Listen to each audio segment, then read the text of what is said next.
Hey, it's your girl Paige, and you know I've got the good book tea. Do you ever wish Game of Thrones had more romance and less, unexpected beheadings? Well, grab your goblet of wine because Heirs and Spares Betwixt the Sheet edition by Jenny L. Spohr is serving up courtly drama, royal power plays, and enough spice to make a Tudor blush. I'll let you choose which Tudor. It's 1569, and Lady Annalore wants nothing to do with royal politics until the exiled prince turned king decides that she's the key to saving his kingdom and his heart. I mean, who could have expected that? Expect scheming nobles, forbidden desire, and a reluctant queen who won't just roll over unless she wants to. Perfect for history lovers who like their romance with high stakes, sharp banter, and just the right amount of scandalous. And if you prefer your historical romance with a little less heat between the sheets, there's a closed bed curtains version just for you. So, get your hands on Heirs and Spares Betwixt the Sheets edition out now, because royal duty has never been this delicious. Love ya! Don't miss Good American Family. We have a little girl here for adoption. She has dwarfism. Starring Ellen Pompeo and Mark Duplass. Something is off. She's just a little girl. You think she's faking? She has adult teeth. There are signs of puberty. Inspired by the shocking stories that tore a family apart. I don't know what's going on. How old are you? You should get a lawyer. You have no idea how those people hurt this girl. The Hulu original series, Good American Family. New episodes Wednesdays, streaming on Hulu. Hey everybody, we are recording this literally the day after a handful of you came and shopped with me at Flutter in Austin, which thank you. We had so much fun that we know we're going to be in Kansas City for Panic Fest. Kansas City has its own romance bookstore under the cover. So I would love to do this again. And I think our best bet is Saturday, the 29th in the morning. So probably 11 a.m. because we have a screening that we have to get to later that day. Yeah. But 11 a.m. on Saturday, the 29th, come shop with me at Under the Cover in Kansas City. Mikey and I are going to be there too, guys. Yeah, we're all going to be there. Yeah. It's going to be great. So come say hi, come buy books, keep women-owned, queer-owned, independent businesses alive. Don't let another Meg Ryan fall victim to an evil Tom Hanks. That's what we're saying. Exactly. You better not have no plans tonight. Movie time and it's feeling right. You're looking for a love that lasts. You'll find it at Romance in the Podcast.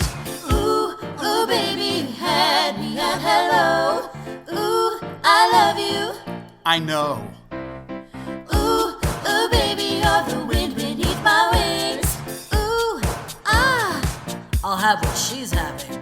Thank you for tuning into Romancing the Pod. You had us at hello. I'm Paige Wesley. And I'm Todd Schlosser. And this week I made you watch S1m0ne. And Paige, have you ever watched S1m0ne? No. And also you were the only person I had ever heard call it S1m0ne until the end of this movie when they do it. Yeah. And I was like, what is he talking about? I've never heard anyone called, I've always heard S1m0ne, but it does make sense. And they do at one point do it in the movie. The movie actually is called S1m0ne. Like, yeah. I call it S1m0ne because there are other movies called S1m0ne.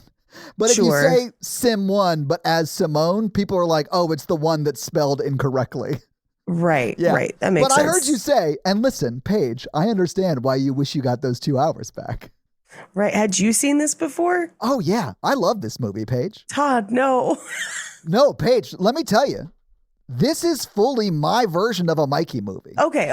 Because, full disclosure, Aaron Nickel, the guy who wrote and directed this movie. All of it. He did Gattaca.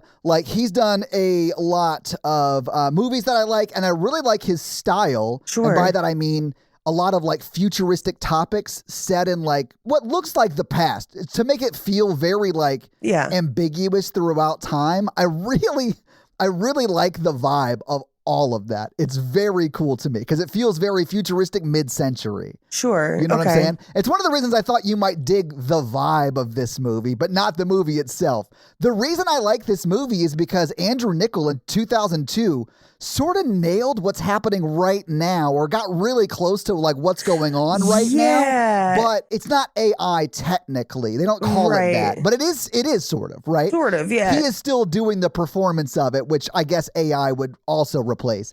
But it's so close to like what studios are fully ass trying to do right now. Oh, like yeah, he yeah, yeah. nailed virtual influencers, which is now like $1 billion industry. I like looked it up. It's like a $6 billion industry. There are tons of like virtual influencers that like don't exist. Like they're they're made by a company. They're fully fake. Yes. Yes, they're just like fake people that you think are real or just are in on the fact that they're not real, right? Right. I don't think it's a great movie because it's fully just a guy who can't have good relationships with women for whatever reason, deciding, fuck it, I'll just create one.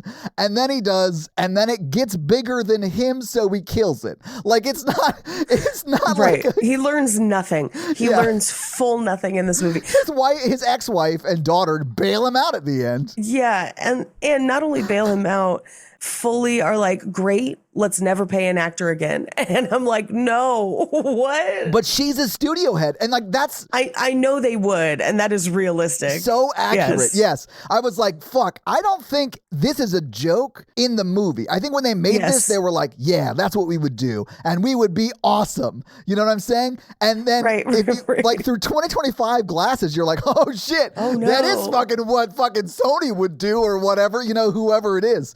But any major studio would replace any actor. It's Warner Brothers, but okay. Yeah, I mean, but it could be anybody is all I'm saying. You know, anyone who's like making movies at scale. Oh, no, I mean, Warner Brothers the most likely to do it right now. Sure, yeah, I'm sure.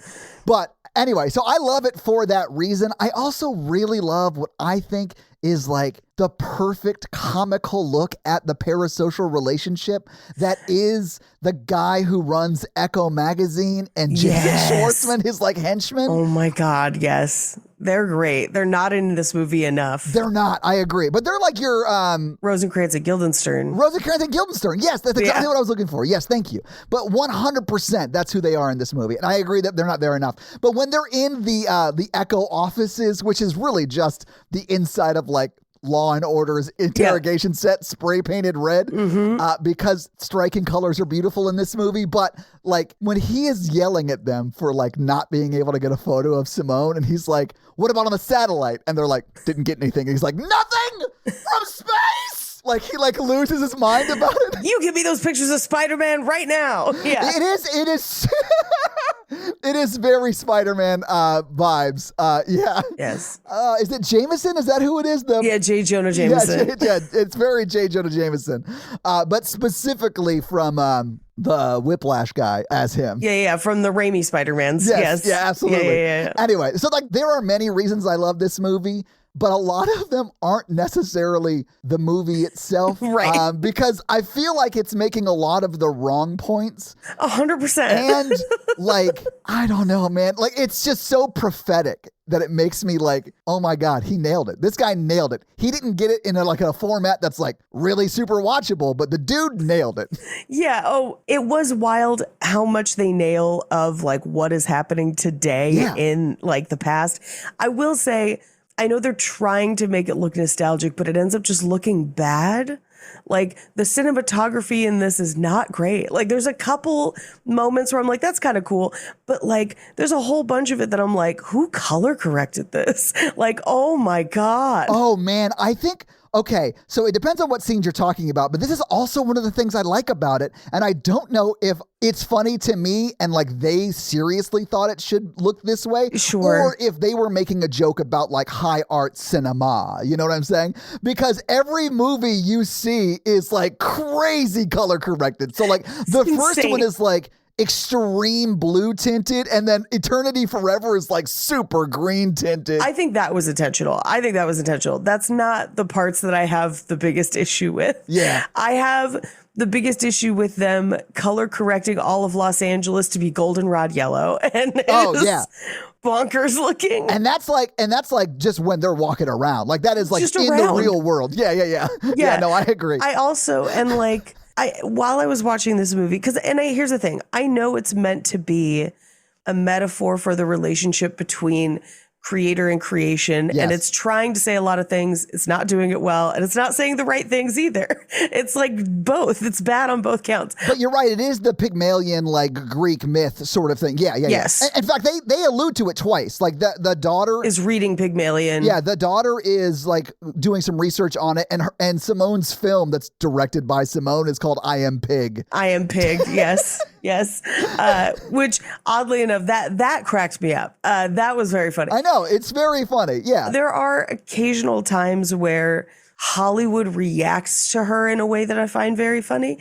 But then there are huge sections of the movie where I'm like, has this person ever made a movie? Like, does this person understand how it works? Because like there's fundamental misunderstandings in this movie about the industry, just not from like a metaphorical standpoint, but from a like basic logic standpoint. And I was like, I don't know if this is like a substance thing where it's like, this is, magical realism Hollywood. And so we have to put all that aside. But for the substance, I let that go because the metaphor was good. And I'm like, it fits more into the metaphor. And this one, I'm like, it just seems sloppy. It just seems sloppy. And you're like, I know I'm watching a movie, but it seems like this is a movie about movie making from people who've never made a movie. And how does that happen? Oh, I definitely think it is a movie hoping that people don't know how you make movies, right? Right. Like when she's meeting the cast of Eternity Forever or whatever, which is a terrible name for anything. Oh my God. All of his names are terrible. I know. I think he's a bad director. Well, I think it's a joke, honestly. I think, Yeah. Well, and you know what? I really would love to like talk to Aaron Nickel because like, I'm curious. Yeah. I'm curious because his other movies are good. And so I'm like, I know, like Gattaca, I think is great. I feel like some of this has to be intentional and maybe just not executed exactly right. Or like, I think maybe, well, I don't know. I wasn't there, but I'd love to talk to him and know if like, hey, were you intentionally poking fun at maybe like yourself and other Right. high art filmmakers? Yes. Or were you serious? And then just slowly back away from the table if he was like, no, I'm completely serious in that I'm movie. dead serious. Well, and because that is my question. Because I'm like, if Aaron Nickel is serious and this is how he feels, Right. whoo boy, this is like I the know. movie version of being an incel. Yes. If he's not serious, then I'm like, haha, okay, but like next time have somebody punch it up. Like in part just because like there are so many things you could have done that would have been a little deeper and more cutting had you grounded it better. Like, almost like I think, and it's weird to compare this to The Substance. Yeah, because The Substance is a way more recent movie with way better sensibilities, Yes. and it's like way better done. Yeah, oh yeah. But I'm Yeah. thinking more just in the sense of because it is also set in like magical realism Hollywood. Oh, absolutely, yeah. And plays on like what like the worst parts of real life Hollywood through this story. And so like that's kind of where my brain kept going. I feel like this movie doesn't address the real life bad things in No. Hollywood at all. In fact, No. it positions them as like just like the cost of doing business because the body double of Simone like throws herself at the director of the movie. Oh, Rebecca Romaine. Right. Yeah. Yeah. And then at the end of the movie, when they're like, he's sort of reconciling with his wife, which I am going to include as the love story in this to like loophole it into this All right. podcast, but Fine. it's terrible. I agree. It's I terrible. think, anyway, so like that, she says, I had to sleep my way to the top. Like, it's like, And she's like, it comes with the territory. I was like, whoa, no. yes, exactly. I was like, that's gross to hear you say that. First off, like, Right. you made the choices you made, and as long as you're fine with it, I'm fine with it. But like, that's weird. That's a weird way to position that. That's a weird way to position it for sure. Anyway, I'm just like pointing out that like The Substance is like, I think the right look at it. Yes. And if Aaron Nickel did this movie and it was like, no, this is all like high level comedy you're not supposed to like necessarily laugh out loud at, but be like, fuck, that's like a really funny takedown of what Hollywood is. Great. Right. I actually kind of like it from that angle. If you're looking at it like, no, this is like my perfect world where I could create the actor and do the acting performance and then everyone loves me. And then I guess I just have a son named Chip that doesn't exist exist and that people won't be expecting to see. And like the end of this movie is not thought out at all, which I think to me is hilarious. And the only way to fix it, Paige, is even darker. And that is someone's holding a baby in that last shot. So like they all adopted a baby for this prank or whatever. You know what I'm saying? Yes. Which is way darker. I agree. But like the end of this is like, I don't know. It's a very interesting movie for the prophecy of it all, in my opinion. Sure. I don't think it's overly watchable. Like Natalie, I woke up this morning early and I watched the movie, and so Natalie was still asleep, and she was like sort of woke up while I was watching the end of it, and she was like, well, what do you think? And I was like, I've seen it a bunch of times.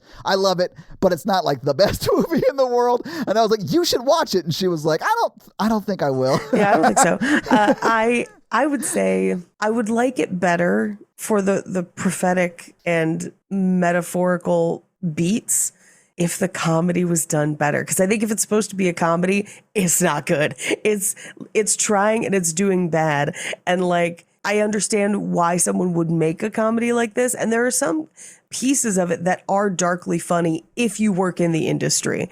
But then there are other pieces that I'm just like, what? Like this, your comedy only makes sense to people who work in the industry, but people who work in the industry are going to look at this and be like, what the fuck are you talking about? This is not at all how you make a movie. This is not at all how you make a movie. Like what? Like the fact that the co-stars are never going to meet the star of the movie or see her on set or anything, or that they're not going to have any sets and you're going to do everything in your computer. And like, it's crazy, Paige.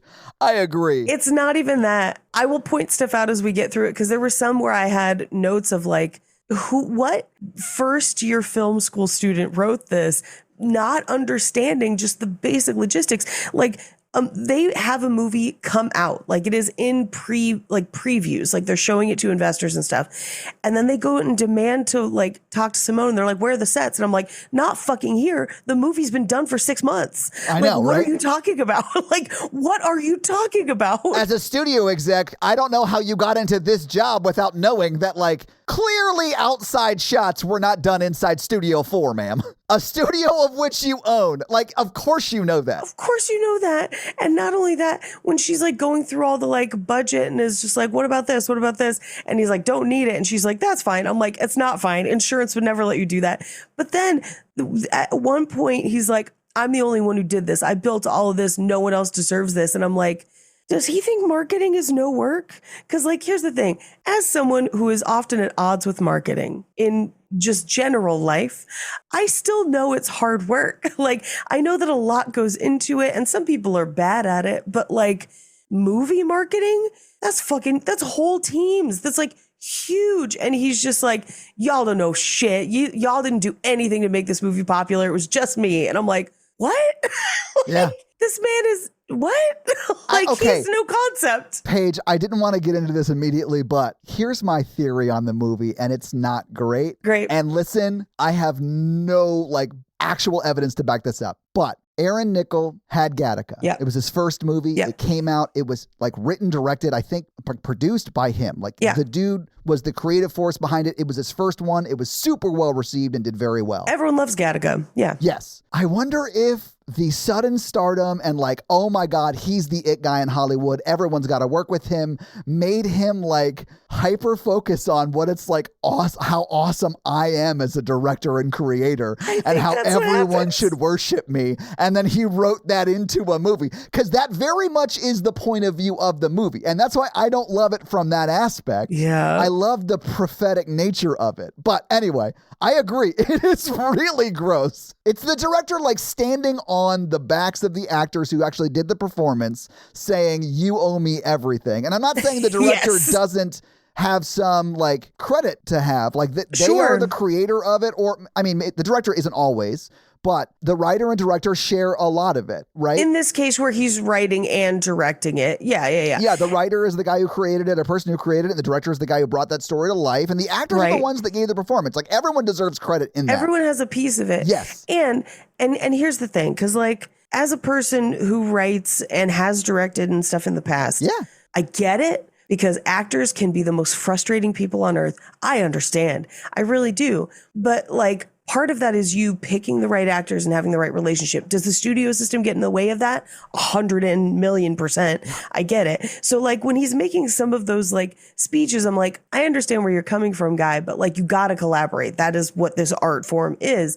And then I also have the like, I guess, experience in the industry to understand that like you can make the best movie in the world, and if they can't get nobody to see it, it doesn't matter. Yeah. Like this is an art form that demands viewership and like demands audience participation in the form of watching it. And if no one's going to watch it, it's the tree that fell in the woods with no one to hear it. Yeah. And like that means as much as you hate them, you also have to work with marketing. Like those people are also important. Well, you're beholden to the studio that gave you $200 million to make your art film, you asshole, or whatever those figures are. Or $340 million for that weird smiley face thing. Yeah, 100%. 100%. And so it's one of those things that like, while I understand some of the emotional impulses to be like, I'm trying to make art. I'm trying to make something good. I'm trying to make something that I love and I will be proud of.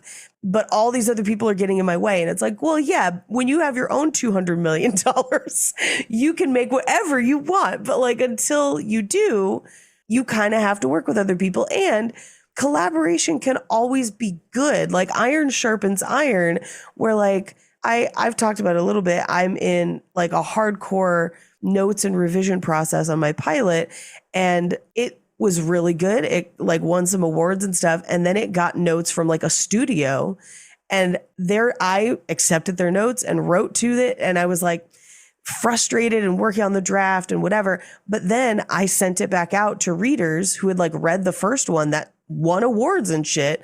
And they were like, no, this is better. Like, this is great. Because sometimes someone will see the thing you did not see because you're one person and your singular vision is not perfection. But this movie doesn't understand that. Right. This movie is like, this one guy is the most brilliant guy to ever guy.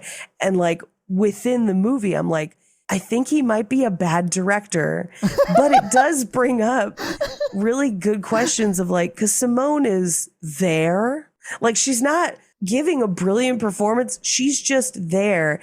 And it brought up something that I was talking about with the people I'm staying with, where it's this question of like, is someone fashionable or are they just thin? And it's the same thing of like, is she talented or is she just pretty? And we brought it up with a couple different actors. We're like, are they talented or are they pretty? And we settled on pretty for a lot of them. I'll tell you what. Now, I know why Winona Ryder in this movie is at the beginning acting like a prima donna bad actor. 100%. But I think she is so talented in real life and so pretty. Like, I think there are people who are both. Incredible. She was not the person that we listed. Right. Yes. Yeah, and honestly, I don't necessarily think S1m0ne turns in the best performance in the movie she's in. And I think that's sort of, if this movie is a joke, a part of the joke. Yes, but right.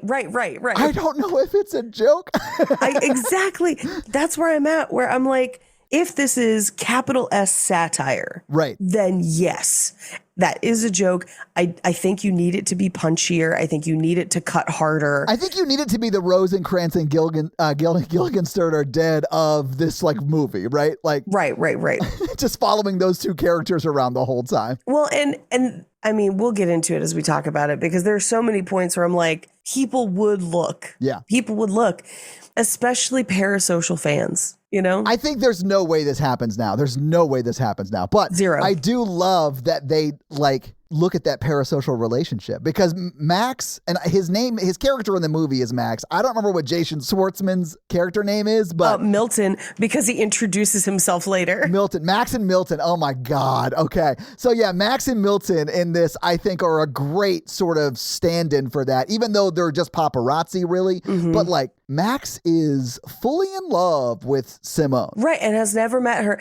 So many people are like, well, she does this, and they've never met her. Now, I do think, and I think this was meant to be a joke as well, where so many people are like, oh, you dated my cousin, or like, I knew you, we went to school together. One of the co-stars of Eternity Forever says that. I laughed. I was like, idiot. Which is hysterical. And that's more, and I think that's part of it, is like, I think he thinks this movie is Pygmalion, which is very much creator and creation, and I think he completely misunderstood Pygmalion. And then, but the reality is this movie is Emperor's New Clothes. But from the Emperor's perspective.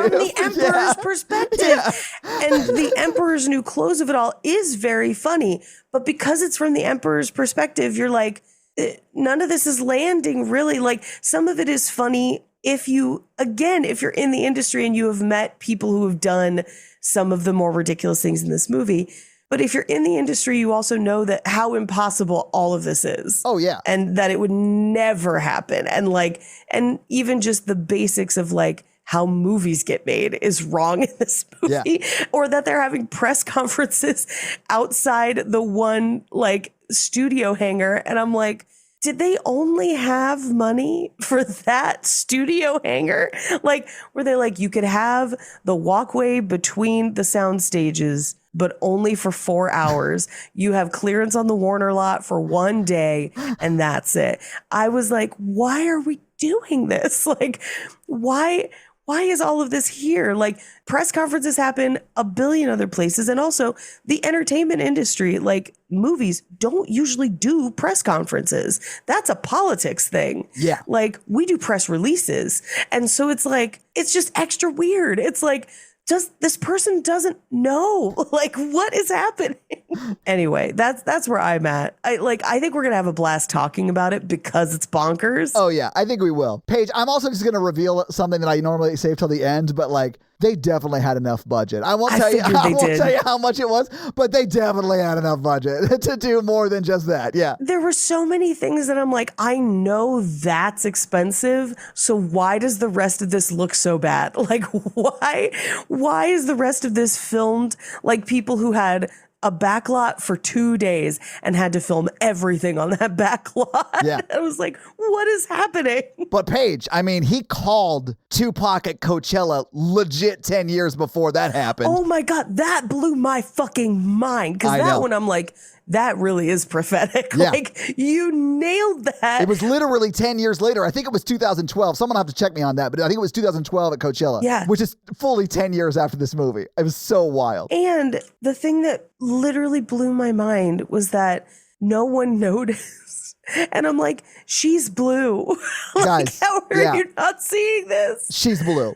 Either she's an alien at a Star Wars cantina singing right now, or this is not real. Yeah, and I'm gonna go with it's not real. It's definitely not real, Paige. But maybe we should just go through this very real movie, scene by scene. Yes. By the way, that was real, REEL. It was a pun. Ooh, thank you for the industry. We cut to a shot of like a big rock walkway into the ocean that we will find out that is from the movie they're making. Yes. It doesn't need to be in the beginning of this movie, but it's there. It's like Sunrise Sunset or something like that. I can't remember the name of the first movie, but it's like... It is Sunrise Sunset. And okay. I remember that because that's a song from Fiddler on the Roof. Yes, it is. And I was like, he named a movie Sunrise Sunset? But I think it's meant to poke fun at Before Sunrise. Which was Ethan Hawke's like vehicle to success. Maybe he was already on a trajectory, but that was one of his first big movies. And he was just in Gattaca with Andrew Niccol. So I wonder if there was like a falling out, or maybe they're friends and they're just poking fun at each other or something. I don't know. But either way. Here's my thing, because I have been open about my not love for Before Sunrise. I would still watch that a million times before I watch this again. Yeah, I think that's a movie that like is somewhat relatable, even if out of time now, because it's in the 90s and very 90s movie. Whereas this is like what a movie Trump would make if Trump was a movie director and wanted a movie made about his life. Oh my God, that's exactly what it is. It's okay. You know when John Mulaney says that Trump is like what a poor person thinks a rich person is? Yes. Where it's like he's got fine golden hair and like that kind of, that's what this movie is, what someone who thinks movies are made would make. Yeah. Right? Like someone who has no experience. But I think it might be Before Sunrise. And all I will say is like, from everyone I know that's worked with Ethan Hawke recently, he's like a wonderful, kind, nice man and not an actor screaming at trailers. So like, I don't know, maybe who knows where that falling out happened, but I don't know if this specifically means that there was a falling out between the two of them. I don't have any actual information about that. I just sort of wondered if they were either like in a fight or they were really good friends. You know how like some directors will like poke fun at their friend directors in movies or like reference their material in movies? Right. So I wondered if it was like kind of like that. Maybe it could go either way, but I thought they were kind of like poking fun at it. But we cut to the Warner lot. I'm like 99% sure it's the Warner lot. And Al Pacino is picking Mike and Ike's out of a giant bowl of Mike and Ike's to separate them by color. That is a writer myth that has persisted for 40 years. And it's based on, I want to say, Guns N' Roses. I think it is. I think it's either Van Halen or Guns N' Roses. It's one or the other. But I know why they did stuff like that. Yeah. Same. Yes. And it's like, there's a reason they did it. Yeah. Like everyone gives them shit for that writer, but there is a reason they did it. Do you want to tell the story? Because they've like come out and talked about it since. Yeah. I don't know if, I can't remember who specifically said it. I'm sure you could Google it and correct me, but more or less the vibe was we would ask for a bunch of like basic normal shit. And then we would ask for a like glass bowl full of M&Ms that only had like the brown ones picked out because we knew if they did that visually, they read everything else and everything else will be good. Right. So the moment they walked into the room, they knew that they were good. And it wasn't because they didn't want brown M&Ms. It's because it was a weird request that they could visually see quickly. You know what I'm saying? Yeah. So like, I got it. It is like a funny story, you know, like, oh my God, can you believe they asked for it kind of a thing. But from a like, making sure that people did what you were paying them to do perspective, I kind of get why they requested it. Well, and it wasn't just the writer. It was that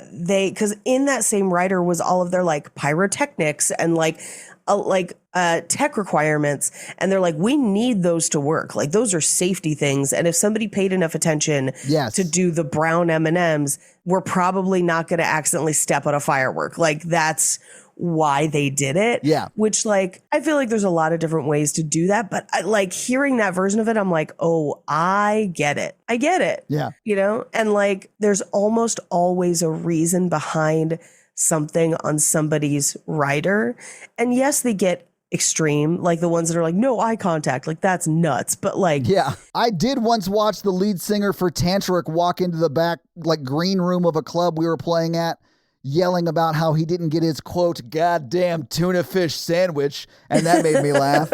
He then introduced the only song you've ever heard by Tantric by saying, and I quote, "This song paid for my houses," and I threw up in my mouth. I kind of love that. Like, it's shitty, but it's honest. I have opened for much bigger comedians, and like one that I see all the time is they give the club a fake drink of like, if somebody from the audience tries to order a drink to the stage, this is what you bring me. Oh, so yes, it looks like alcohol and it's not. So like, yeah, it's like a Diet Coke with a lime on it or whatever. Yeah, that's exactly what I would do, honestly, because I don't drink alcohol. Yeah, that's a great idea. Right. The movie is treating this like, what a crazy request. And admittedly, when we meet Winona Ryder right here, and she's like, I want the biggest trailer. It's got, this one's taller. It's the tire pressure.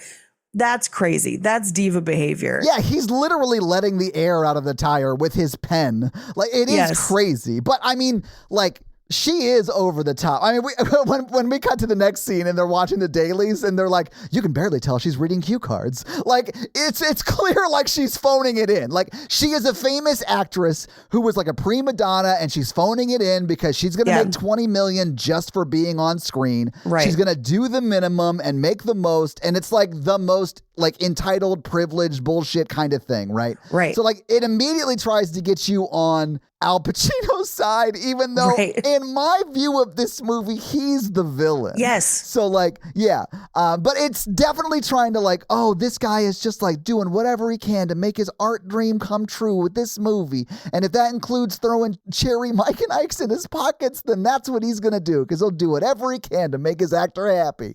And that's how you start out with them. But you quickly realize once he's given something by Hank that he's also a monster. I mean, here's the thing. I realized he was a monster literally 2 scenes from now because they go to watch the dailies. Yeah. And she's reading off a teleprompter, which is hilarious. Yeah. We have a gym rash with hair spotting. That's great. Yeah. And he's like, well, we'll just recast. We'll finish without her. And they're like, you've shot most of the movie, man. Like, What do you mean, right? Well, the thing is, he was like, we can just finish the movie. Like, we have enough footage. Right. We can just creatively shoot some other scenes, where like we'll shoot a body double over the shoulder, right? Right. Or whatever, how to like make it look like Winona Ryder's still in the movie for those scenes. Right. But like, we're fine. We have enough of her principal photography, so we can just do it, right? And they're like, she's gonna sue. She's very litigious. If she's even in one frame, she'll sue. And so he's at that point like, well, then let's just recast and reshoot.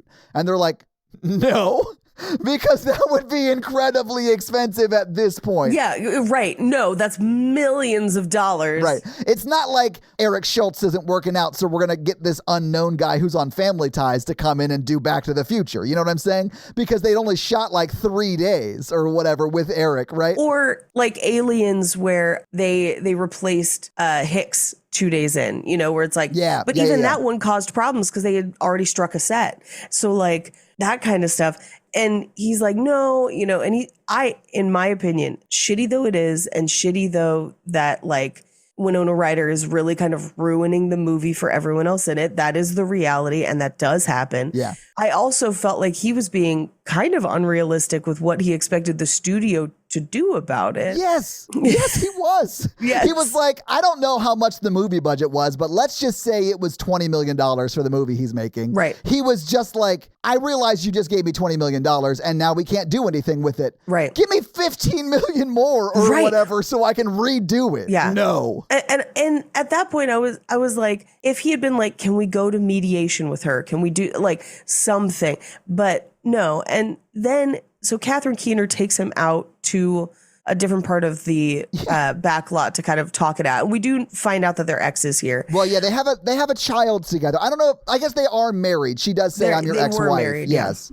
Not in this scene, though, but later we do find that out. And he has a speech here that I think the movie thinks we're on his side for. I know, Paige. This is where you learn he's the villain, though. He's the villain. Yes. Yeah, I agree. He's like, can you believe how entitled actors are these days? And I'm like, you're not wrong. Like, there are many actors who are very entitled, and that's a problem. And people should work with them less if they're going to be a problem to work with. For sure, yeah. We should treat this like we treat any other thing in in capitalism. Yeah. and just not work with them as much. But his speech in this section is like, actors are so entitled. Don't you remember when they had like studio contracts? Don't you remember when we owned them and we could change their name multiple times? That was so great. Even his ex-wife who owns the studio is like, you're nostalgic for a time that hasn't existed in your lifetime. Like, that is not realistic. Well, and not only that, it's like, oh, you want to go back to when they were like forcing Judy Garland to get abortions under the influence? Like, that was a horrible time. Horrible time. And she does say you're nostalgic for misogyny. And he's like, yeah, but like, who are these people anyway? I'm like, bro, no. Like, I know. This is where he reveals his, what I'm going to call, power level. Yeah, I guess. He reveals himself to be truly a villain. Truly. That's what I mean by power level. If you know what I'm talking about, you've been in some dark places online. That's all I'm going to say. I mean, or listen to Behind the Bastards. That's where I learned about it. Yeah. But they then reveal that they're not renewing his contract because we find out he's had 3 movies in a row tank. Yeah. And she's like, if you had compromised a little and had not fought with Winona Ryder or whatever, maybe this one you would have made this movie. And I'm like, I guess the question then comes down to like, what does compromise with Winona Ryder look like? Because if it was just getting her the best trailer or whatever, it's like, yeah, fucking do it, man. Like, that's easy. Make it the studio's problem. Like, they'll do it. And he was like, my creative vision. I'm like, no. And no offense, if you've had 3 movies bomb, no one cares about your creative vision. This is a business. I have this in my notes multiple times of like, this is art, but it is a business. You have to recognize that. If he was self-funding all of this, I would feel worse for him. Sure. Because it's his money on the line. But like, I completely understand why his ex-wife sort of like Al Pacino's him in Goodfellas at the beginning of this movie, like takes him out and fires him immediately. Yeah. You know, because she just burned, and I don't know what that movie budget was, but that entire movie budget, it could be anything, but like it's gonna be in the tens of millions because they're like star actors. Right. He's gambled away their money on. So like he's definitely getting fired. 100%. We do, like, as she kind of leaves, we do meet his daughter, played by Evan Rachel Wood, who's actually really good in this. She's one of the few performances that I'm like, oh, you're doing the most in this movie? Yeah, and she's young in this movie. I think she's like young. An actual teenager in this movie. Yeah, she's just on kind of the fringes of this movie, but she's really good. Yeah. And she's like a computer whiz, we will find out. Yes. Or I think just like knows what computers are. Honestly, yes. Yeah. Because like Al Pacino learns how to use one computer. We never see anyone else use a computer except for her. Evan Rachel Wood. Yeah. Yeah, she seems to be the only one who knows what a computer is or does. Yeah. And hey, floppy disks in this movie. Paige, when she pulls out Plague 8.1 on a floppy, not like a hard drive, but like a floppy, I was like, oh, damn. Right. I haven't seen one of those since I was a child. Right. And this movie was not made that long in the past. No, but that's what I mean. Like, so all of the like themes in the movie seem very futuristic. Right. But all of the like technology you see, cars you see, sets, it's all very mid-century, which it gives it like sort of a timeless mid-century vibe, which I dig. Gattaca had the same vibe, which I also dig. See, here's the thing. I don't consider this mid-century at all. This looks like 90s trash, even though this was not made in the 90s. I don't see the mid-century of it. It's just the cars. It's the cars and I guess the houses aren't really mid-century either. They're not. No, the cars are actually like 1930s, 1940s. Yeah, you're right. They're Hollywood Regency. Yeah. They're the period before, which you're right. I understand because it's supposed to be the golden age of Hollywood or whatever. Honestly, the time when directors and studios did own actors more or less. Yeah. And it's done to kind of like promote this nostalgia, but it's next to the like wild color correction and bad CG of the 90s. Oh, yeah. And it just looks bad together. It's just like, ugh. Anyway, as he's packing his stuff up. Like later that night. Yeah, because he got fired. Yeah. A man with an eye patch runs up to him. Hank. And Hank is basically like, I have developed a virtual actor. Do you remember when I got booed off the stage at the like feature filmmaking convention? Yeah. Which like, not surprised. Especially at the time, right? Because at the time, talking about being able to do this would have been like, no. Yeah. Computers can't do that. Are you insane? But Hank like staggers up to Al Pacino as he's loading like actual like huge framed photos of like 1920s and 30s era movie stars, 40s era movie stars into his car. And he's like, I have your new leading lady in my pants. Like he is like doing the worst job of describing what he has for Al Pacino. And it's more or less, I sort of think Hank's character is like a Greek god, but like come down and is like playing a trick on the world through Hank because he's only in this one scene and then he's quote dead. So he just goes back to Olympus or whatever. He's dead. I thought for sure he was going to come back, like that he was going to show up and be like, I faked my death, but you took credit for my invention, but see that it works, or whatever. Yeah. No. Nope. That's not what happens. But he did get an eye tumor from being too close to his computer screen. I loved the callback to that when he finally installs the program. I thought that shit was so funny. But yeah. Sit back.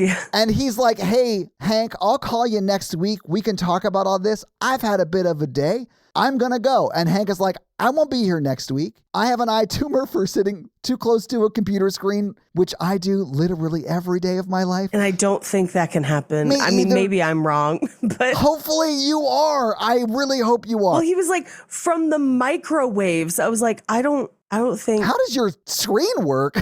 Yeah. I was like, what? No. But anyway, but he's like, I'll be dead by then. Right. And Al Pacino was like, all right, bye.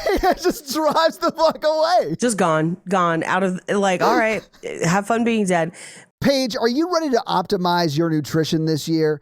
Factor has chef-made gourmet meals that are making eating well easy. They're dietitian approved and ready to heat and eat in 2 minutes. You can feel right and feel great no matter what life throws at you. Factor can help you feel your best all day long with wholesome, Smoothies, breakfasts, and grab-and-go snacks. And honestly, there's a lot of more add-ons, too. There's a lot of more add-ons, too, that are great. You should check them out.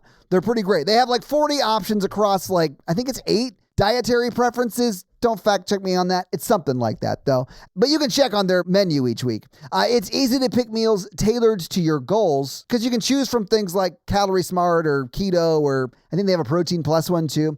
And the best thing is Factor arrives fresh and fully prepared, which is perfect for any active, super busy lifestyle, which is why it's so great for me.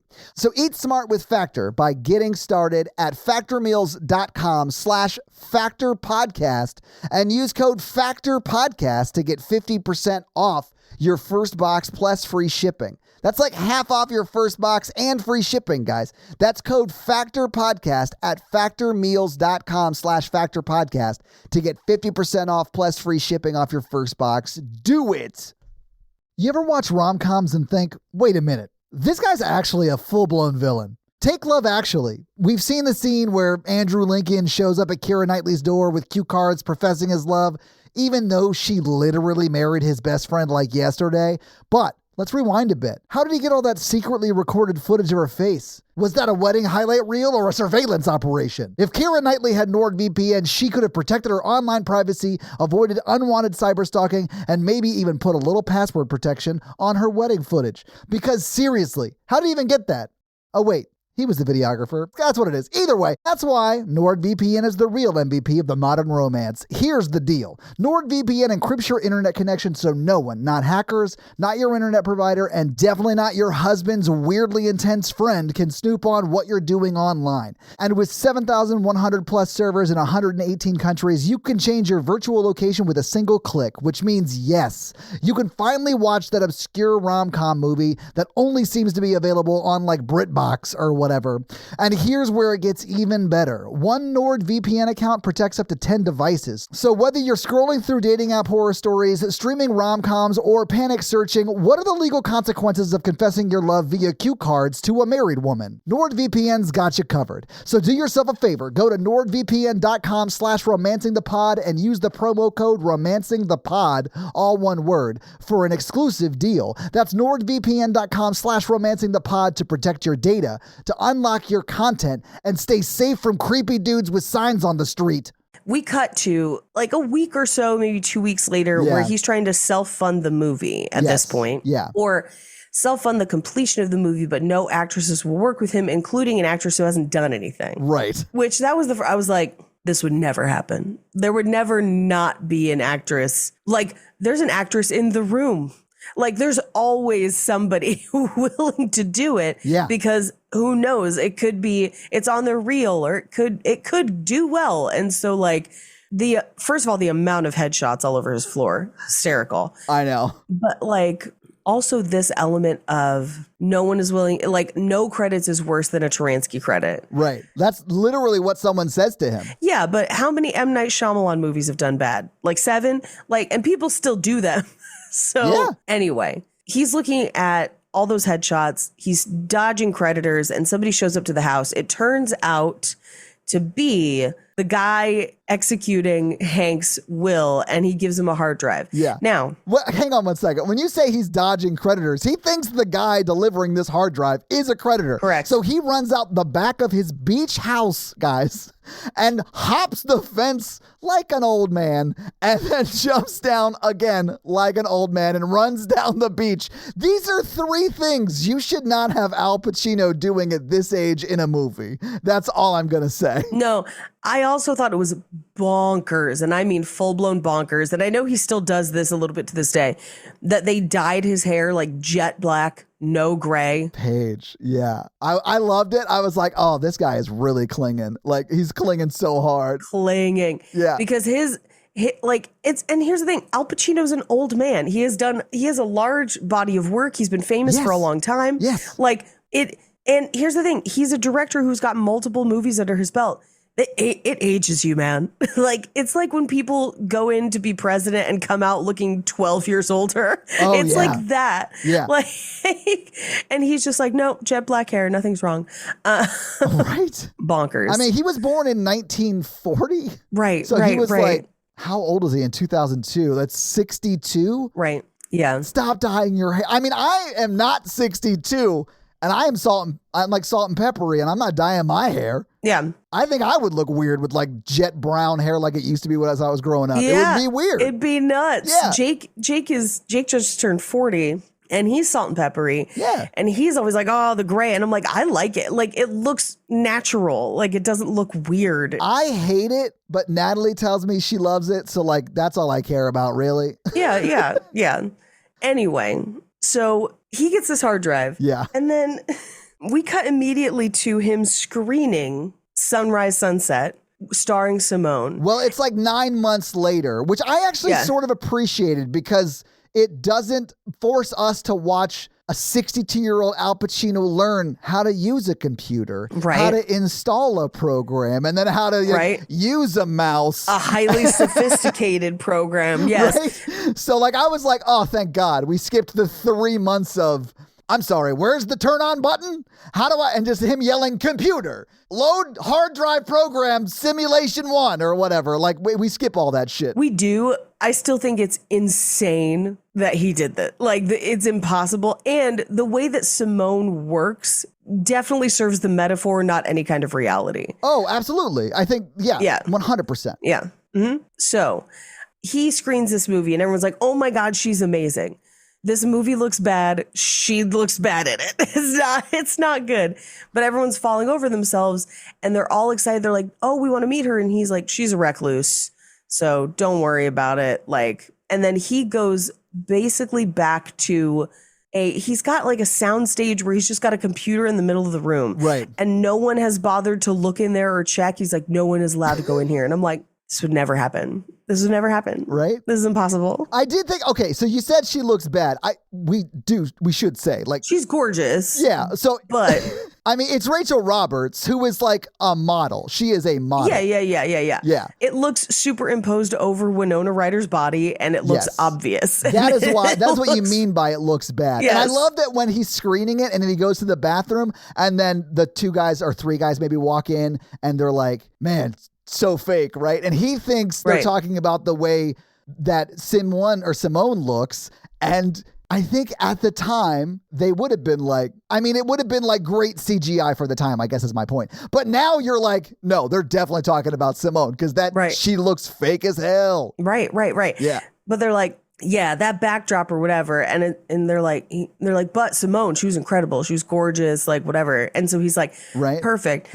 So he goes to like adjust her and he's like, I need like more Bacall, less Meryl Streep. And I'm just like, ugh. I know, right? Ugh.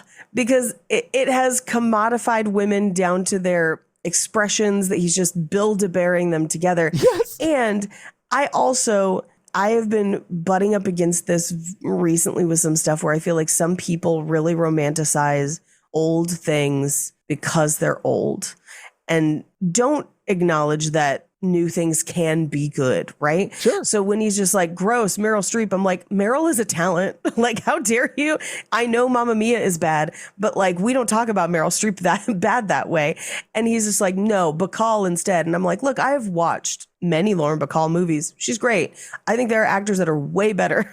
But part of that is because back in the day, they really weren't supposed to emote the way that we have actors emote now. It is much more stiff. Yeah. And like, it makes it hard to watch sometimes. Paige, I think this is actually part of the like, I hope joke of it all. Because Meryl Streep is an actress in an era where they have more agency and Lauren Bacall was not. Yes. So yeah, that's part of, I hope, the joke of it all. Hopefully. My fear is that it's not. But, and I do want to point out, S1m0ne is obviously a woman, so he's dialing in like women features, right? Right. There is also a category for men. We just don't see him build any. Ernest Borgnine and like Danny DeVito and stuff are on the list. Yes. Yeah. So it's not specific to just women or femme-presenting characters, but of course, his simulation is one. So that's what we spent a lot of time with. Yes. But he then, and this is maybe the weirdest part of the movie for me. Okay. And that's saying something. Because like he's got the microphone and he like speaks and then she speaks. Yeah. But then the movie has moments where we think she's speaking to him and they're in conversation.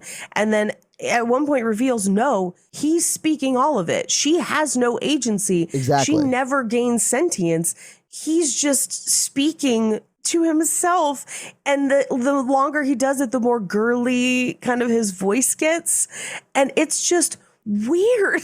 It's weird. Like, it's hard to empathize with him as a main character because you're just like, all of it is a bit much for me. Yeah, I mean, he literally is giving the performance that she gives on screen. Right. Is, I guess, the bit of it, of the movie, right? Like, that is what we see happening. Right. So, like, yeah, it is weird. But I think that this is because the guy who wrote it and created it did not see, like, AI necessarily. He saw, like, deep fake, although it's not called either of those things. But now AI would do the performance as well, which is why it's terrible. Because, like, at least with this, you would have, like, a voice actor or whatever. Right. Yeah. Mm-hmm. So, like, someone would still be getting paid, I assume. And here's the thing, that's why this is prophetic of the exact problem, because like I mentioned, he's just pulling from other actresses to cobble something together.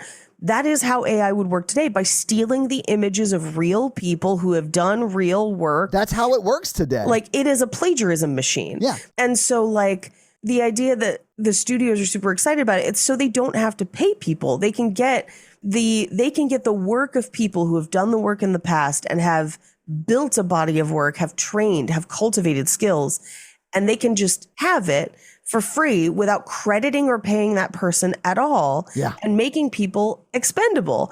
And the more jobs they replace with that, the more people are just out of work. Like, there's a guy I'm friends with on Facebook who is a voice actor, and they scanned him for one video game because he was like a static picture as like a player on a video game. He's now done years of video game work, only to find out they'd been using his image in video games for years that he just hadn't played and didn't know.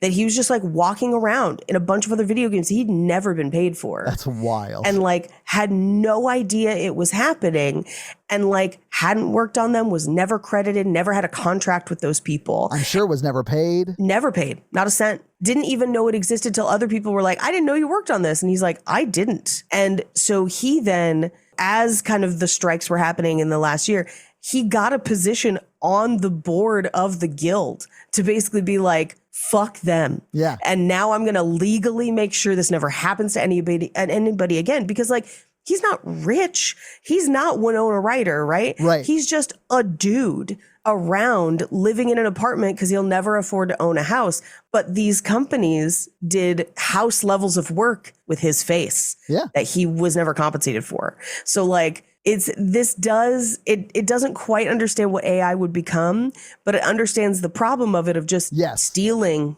basically. Exactly. Yeah. And by saying it understands the problem of it, I think it just understands that it will be at some point possible. I don't think it thinks it's a problem. Right. Yeah, that's, Which is the problem, yes. Anyway, he does get interviewed about S1m0ne a bunch, and he's like, I just let the work speak for itself, no questions, final statement, which I think is the movie trying to poke fun at directors who are kind of up their own ass. There are some people that are. Yeah. You know, like, absolutely. But in the same vein, I think it's also trying to poke fun at like a David Lynch, who I would not say is up his own ass. I would say that the more Lynch you watch and the more you understand of David Lynch, the more it's not, I'm not going to tell you, the more it is, I expect you to form your own feelings and opinions. I can only present what I presented. You have to take it and emotionally interact with it. And he was not always great at articulating that, but like, that is a reality. And I appreciate that. I think he was a creator that didn't want to ruin his art for you. Yes. I think he wanted you to have the experience of having that experience for yourself. Yep. And I love that he said shit like that. I honestly, like, it only makes me respect him more as a creator, but I understand why you might be like, man, that's a difficult person to work with because of that kind of stuff. But like, I never had to work with the guy. And I honestly don't even know if he was difficult to work with. I've never heard that. Yeah. He was not. Everyone who worked with him absolutely loved him. Yeah, that's why he had actors who worked with him constantly. But the studio was always frustrated with him. Of course. And so he was always like tricking them into going to the wrong set or whatever. But like, I feel like this goes part and parcel with that relationship question of like, David Lynch would never make something for the fans. Trust me, I have seen the last season of Twin Peaks. I understand. As a fan, occasionally frustrated. But it's because he's like, this is my art. This is what I'm putting out. You engage with it how you engage. That did not make him always popular with the studios. And that's something this movie doesn't understand. Of like, you can be that person and be like, the art's the art. But if you're in the business of it, there's going to be conflict. And you have to kind of understand either how to navigate that and compromise or how to fund your own shit. Yeah, but like the biggest budget David Lynch ever had was, I think, the first Dune movie that he made that is truly unhinged and I kind of love. But it was like $40 or $45 million. Like, I bet the movie at the beginning of this movie was $100 million easy. Yeah, well, and Lynch got a bigger budget for Twin Peaks: The Return, which like... Well, that's a series, right? Yeah, but it was a massive budget and he like refused to make it until he got the budget he wanted, which like, good for him. Yeah, good for you. Good for you. Yeah. But it was not fan service. Like, you know, like as a card carrying Twin Peaks fan, I find myself having to watch The Return and being like, what does this mean? It's just like shouting at my TV in my own house.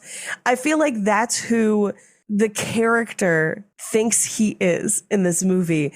And instead, I don't think anything he's making is that deep because he's churning them out so fast that he was able to get nominated for 2 Oscars in the same year, which like has only happened a handful of times. It happened this year for the Golden Globes, and it almost never happens. Simone won in a tie against herself. Like, that is such a funny poke. Yes. That is such a funny poke at the Oscars. Like, I loved it. But he pretends to like, and this is the first place where we meet Max and Milton. Yes. And they're like asking questions about Simone, and he pretends to take a phone call and they're like, there's nobody on the other end. Like, they must have a signal blocker. I was like, or he's not talking to anyone and he's using the oldest trick in the book. Yeah. And Jason Schwartzman says that. He's like, or he's just like not talking to anybody. Like, it could just be the obvious, right? Right. But no. We do cut to him having breakfast with his daughter. She's reading Pygmalion. So that's like, you know, kind of where they're like. That's the nod to what this is sort of loosely based on, I think. Yeah. Loosely. And this is where we find out that she's in chat rooms and they like, and he seems somewhat anti-technology, which also makes it weird that he like has Simone and has created Simone because he doesn't even seem to understand the basics of like, she's in a chat room. What does that mean? Like, and then they go have breakfast together. He was a 62-year-old man in like 2002. Like, yeah. I buy that he doesn't really understand what the internet is, you know? Yeah. We cut to him meeting with Catherine Keener about his next movie, Eternity Forever, which is a hilarious name for a movie because, but she's like, I haven't gotten Simone's script notes. And I'm like, why in 2025's Paul Rudd's Hollywood? Well, I guess this is 2002 Paul Rudd's Hollywood. Still Paul Rudd's. Oddly enough, it looks the same. Yeah. Looks the same. Hasn't aged. Are they taking any script notes from an actress who's only been in one movie? I think she meant like things about like nudity because those are the concerns, right? That she brings up in a second. But you're right. Differently. Yeah. Right? Like now it would be an intimacy coordinator and it would be like a whole extra contracting process and whatever. But it does seem like she's like, well, has she given her notes on the story of the movie, right? That's the way it sounds. And I think that is just because the movie doesn't understand what the parlance and like the vernacular that the movie business uses, which is wild. Right. Because they're the people that make movies. Right. Yeah. But yeah, where I'm like, what? And then they're like, okay, so she can do all the stunts. They'll like fall from the plane. And I'm like, this is not how this conversation would go. This isn't even the person this conversation would happen with. Like, this is, what are you talking about? You would be talking to Simone's agent or lawyer or whoever they designate for those kind of conversations. And you'd be talking to like a panel of people who are like, okay, so insurance is willing to cover X and Y. Yeah. We have budget for these stunts. We don't have budget for the plane, or whatever. And you'd be doing it with like line producers and like everything.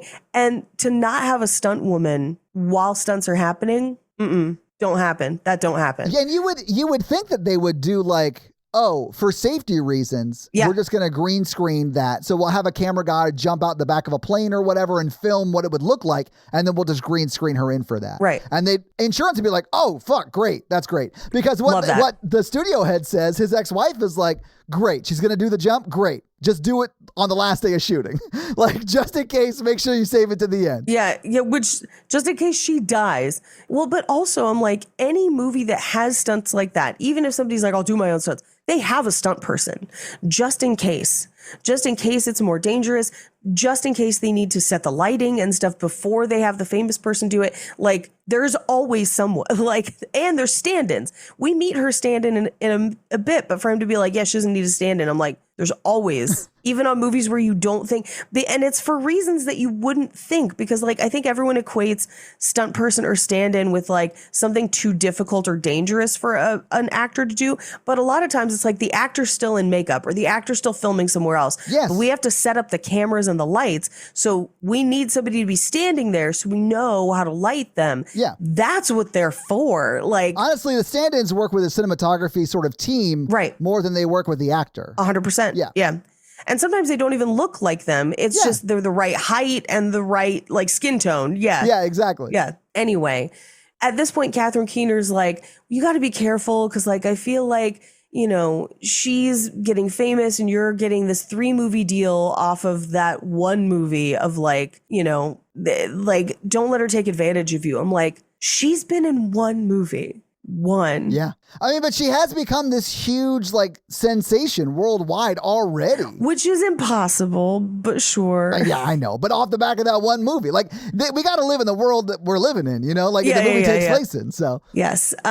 But this is where he's like, great, we're going to do the next movie and we're going to introduce the cast. And they introduce her on speakerphone because they didn't know Zoom would exist. Because today it would absolutely be Zoom. It would have been Zoom. I do love that he like introduces himself and then like brings the speaker in and sets it down and like then has that quick little conversation with Simone and then has to like run to a like golf cart and drive to the studio where Simone is. And so he could like take over the performance of the phone call. Right. Because Simone only exists in that one like area. Right. And I guess he could only program 30 seconds for her to speak. And so like he does like the quick little intro of, hey, Simone, we're here. And she's like, oh, great. Why don't you leave me with my actors so I can get to know them? And then she asks them to like introduce themselves one by one. And that's when he fucking runs to the go-kart and then flies to the Studio 4 or whatever. Right. And then takes over just in the nick of time to continue the phone call. I thought it was funny that it could do like 30 seconds of like pre-recorded shit and then no more. And then later they do a whole fucking concert. Oh God. I was like, oh, this is hilarious. It is. But she like in this scene, she's like, I'm sorry for my process. I know it's weird, but like, it's going to be great. Just trust the director, do whatever the director says. And I'm like, yes, do it the Taransky way. And like, I understand that some actors have weird processes. Yes. Nothing this weird. People would be like, no, Right. Like, and the studio would be like, no, sorry, I don't care. This is not good. Right. I do love that, like, when Al Pacino is, like, setting up that, like, we're going to all have a phone call with Simone or whatever, that's when you hear, like, the pockets of, oh, she dated my cousin, or, you know, you dated my cousin, that whole thing. Yeah, you dated my cousin, like, Eric or whatever. Yeah.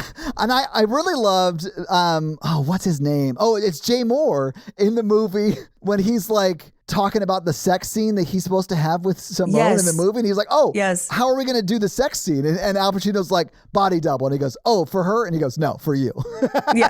I don't know why, but I found that so funny to me. Like, practically, it's the same for Jay Moore's character. Like, if they're going to have to use a body double for Simone for his side of the shots too. Right. So like, yeah, it doesn't matter for who. It's just silly for, like, the whole thing is funny. And we don't really see any of the nudity, but the implication that the movie is just chock full of nudity. Yeah, it does seem like it's like just a nonstop bang fest. I mean, like, not mad at it, but also I feel like the movie is trying to demonstrate of like, he has commodified her and views her as an object. And so he's just like, yeah, as much nudity as we can get, because those fucking prudes would never let us do it in real life. Yeah. I mean, once this movie comes out, she becomes like a commodity to him. Yeah. Like he starts up the like influencer side of Simone's life, you know? So yeah, it gets real gross about that in a second. Real gross. But at this point, he's like, I got to make sure that people know you exist and can see you. I love that he was like, you know what? like 7-8 years ago, this awesome movie called Home Alone came out and taught me how to like fake your parents didn't leave you for Christmas to go to like France, I think, or whatever. Because he like sets up like a standee and like walks it across the room a few times. Well, and there's one thing that he does, which because he's like spraying perfume on the sheets and like, you know, messing everything up. Throwing a negligee on the sofa until it sticks perfectly. Right. Which to me is like, he's a director. He probably has done quite a bit of set design himself. Like it felt very much like he was setting the scene, and I kind of liked that for him as a director. Okay, but my favorite part, and they do this multiple times in the movie, is that he banks on people in the service industry ratting him out. Yeah. And that is the truest part of this movie, is like, don't tell anyone it's going to be this. Right. And then the second he walks away, like, beep, boop, beep, TMZ. Like, exactly. Immediately. He just fundamentally understands how that works. Yes. Yes. And he's right. That is 100% how it would happen. Yes. That is how it happens all the time. Like, he gets it.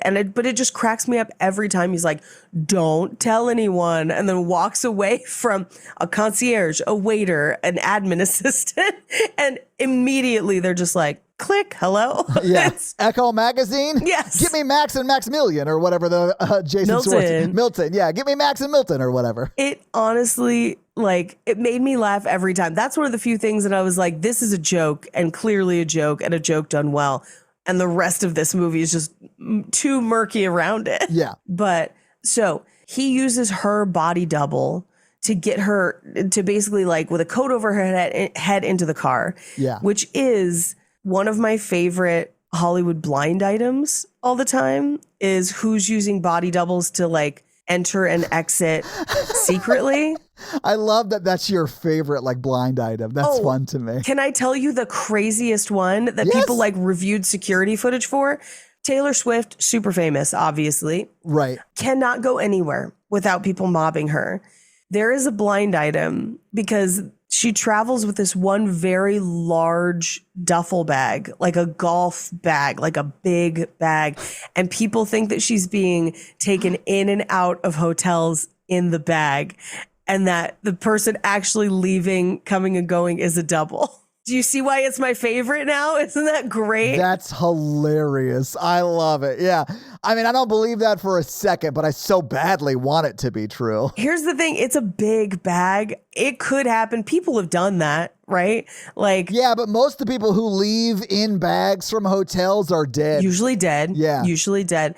But it's basically, it's like they wheel the bag out to, like, the loading dock, and they're like, we think she's in that bag. And it's big enough that it could be. This fits my theory, though. Hilarious. This fits my theory that every night Taylor Swift prestiges herself and murders the one that lived the day before. So that checks out. That's a way better blind item.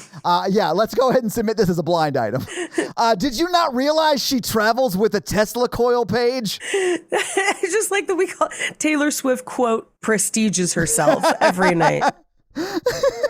You guys get it. You know what I'm talking about. You get it. Yeah. You understand. I guess what I'm really saying is that double is her brother in a wig. Who's carrying the fishbowl? Where are all the hats?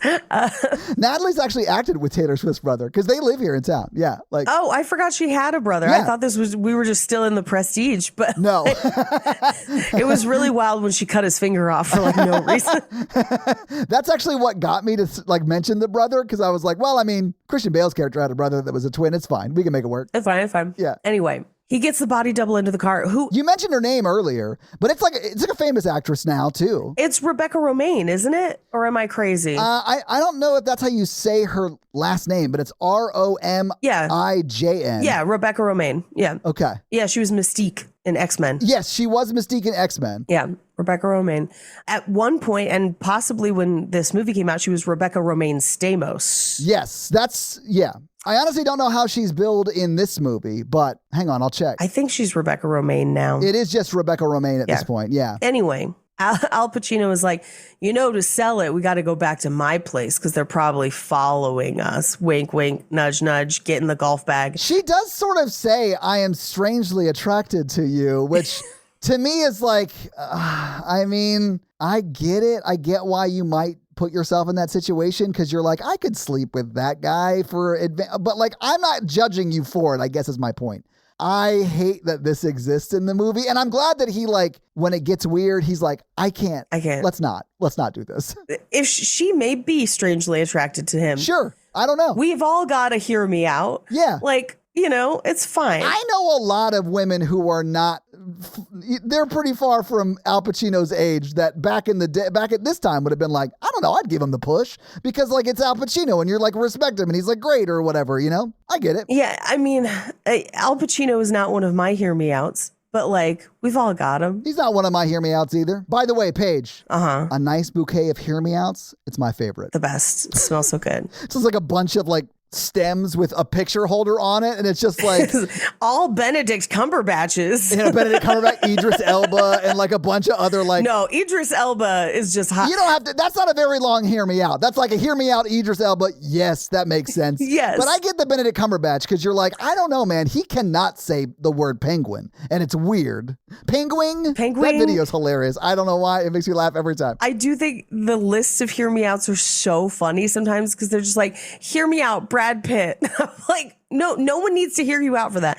But I can be very attracted to someone who is very good at what they do. I was going to say this. So like Tina Fey is not my type. Sure. But I love Tina Fey because she is so funny. And like, I just tremendously respect her and her body of work. You know what I'm saying? Yes. Yeah. So like, I get it, you know? Yeah. No, there are people that like physically, maybe not. Like if they weren't who they were, sure, I would probably not. Right. But because of who they are and the art they've made, I'm like, yes. Right. Which is also, if you're out there feeling like physically you ain't the bee's knees, maybe you're really fucking good at something and people will like you for that. Looks ain't everything. Just saying. Yeah. Looks ain't nothing but a number. You know what they say. Yeah, exactly. They always do say that. I have a tattoo of it on my right ass cheek. Looks ain't nothing but a number. It's better than the actual quote, Paige, okay? It is, but I actually kind of like looks ain't nothing but a number because you're like, what number? Like, is it out of 10? Is there a point system? My favorite part about that joke I just made is that somehow Mikey will get credit for it. That's like my favorite, like, and I don't think it's a bit, but like, no, you get credit for my jokes too. And like comments sometimes, they'll be like, I can't believe Paige made that awesome joke about it. And I'm like, oh, I made that joke. You're like, I made that joke. But in all fairness, I also get blamed when you say something wrong. I know, Paige. It goes both ways for sure. I'm not saying that. Yeah. Anyway, so they're like hooking up at his house and she's like, call me Simone. And he's like, oh yeah, no, this got weird. I can't do this. No. But then we cut back to the hotel and Echo Magazine is there, Max and Milton. And they pay off the front desk guy to get into the hotel room. Echo Magazine it's TMZ. Let's just like assume it's TMZ. It's the same vibe as TMZ. Yeah. But if the guy who ran TMZ was exactly the same, because this guy like walks in to the room and is like picking up the negligee and smelling it. He puts his hand on the toilet seat and then his face, and it's just like, yeah, because he's like, it's still warm. He like lays in the bed like. Paige, when he says it's still warm, like you just referenced, I was like, yeah, no shit. Your hand was just on it for 30 seconds. You're warm, you moron. Here's the thing. He's not like the guy from TMZ because the guy from TMZ is like a monster.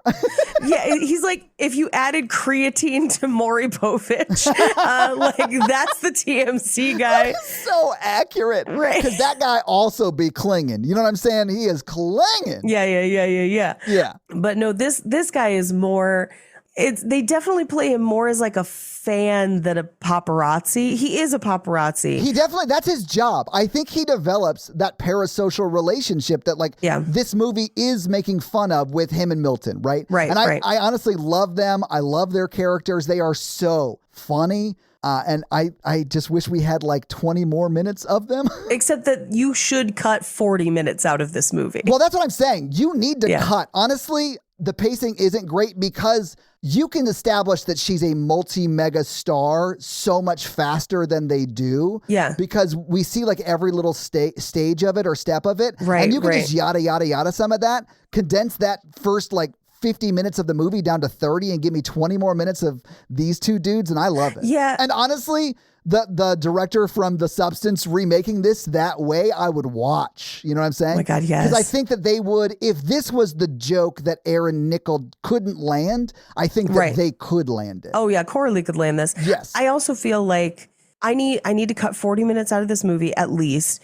because after a while, it's just how many different gags can we come up with? Yes, I agree. For him hiding her. And it furthers the story not at all, because that's what we're getting into now, is that like Echo magazine publishes a fake story about her, of like her childhood years, and it's all made up. Yeah. And then this is where that story comes out, and the studio bursts in onto the soundstage and are like, where are the sets and the cameras? And I'm like, not here. Like, this is a soundstage, which like you will dress a soundstage to capture things that do absolutely look like they're outside. Like, I get that. Right. That's not what you're doing when you're at this part of like phase of the movie cycle, because they are like movies in the can. Yep. They've edited it. They're promoting it. Like, it's the marketing team that comes in here that Jim Rash is actually an executive on. I love that he's in this movie. Yes. But they do fundamentally not understand like how long it takes to like produce a movie and then promote a movie and all of that shit. And they're like the heads of the studio. And that's very, very funny. But the way he sort of explains it away is like, well, I mean, like, she can't do press. She's not going to do it. She's agoraphobic. He like comes up with it in the moment. He's like thinking about things and, she's agoraphobic. And they're like, okay, but like, you got to work with us. And he's like, fine, we could probably do something, but like, it has to be remote. She's not going to want to go to the studio. And they're like, okay, we can work with that. He's like, well, all right, it'll have to be pre-recorded. And they're like, no, let's do live. So he figures out how to do live. And then at the end of the scene, as they're walking away, Jim Rash gets his only line in the movie. One guy says to him something to the effect of like, oh man, that agoraphobia, it's really going around. And Jim Rash says, I hear it's all over Europe or something, like rampant in Europe or whatever. I was like, I love that you got a line in the movie, and then quit this job and went to be the dean of Greendale. Oh God, I hope so. But he does set up the live.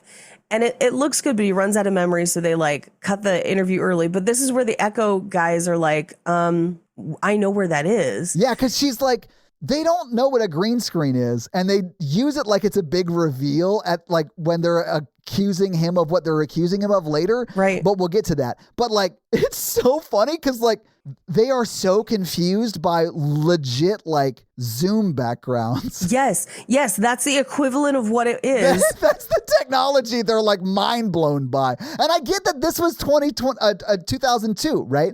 But still, it's so funny to me because that's such a basic thing nowadays. And here's the thing. They had green screen at the time. It was commonly used. Of course, they used it to make this. Not only did they use it to make this, like Phantom Menace was out. Oh, I mean, they've been using like green and blue screen for like years at this point. Probably a decade or more at this point, 2002. And so the idea that they're like, the background is fake. And I was like, yeah, like. Yeah, no shit, bro. They drive out there and they're like, there's a hotel there now. This is fake. And I'm like, what? So they come back to Al Pacino and they're like, you've got her kidnapped. Like, what were you doing? And he's just like, yeah, is she your prisoner? Yeah, is she your prisoner? They've also at this point established that she's like put out an album. Oh yeah, because and a perfume page. She's got like, this is in her like second movie, also a huge hit. So now she's being commodified in other ways. And I sort of loved it because this is where he sort of predicts virtual influencers, which is very much a thing. Like I thank you for acknowledging that marketing is a hard and important job because that's what I do today. And I will acknowledge that you're right. Most of us suck. and you're right to fight with us. Not most, just a lot of you. Yes, a lot. But he nails the virtual influencer thing that is going on right now. Yeah. Like that's a very big industry right now. Yes.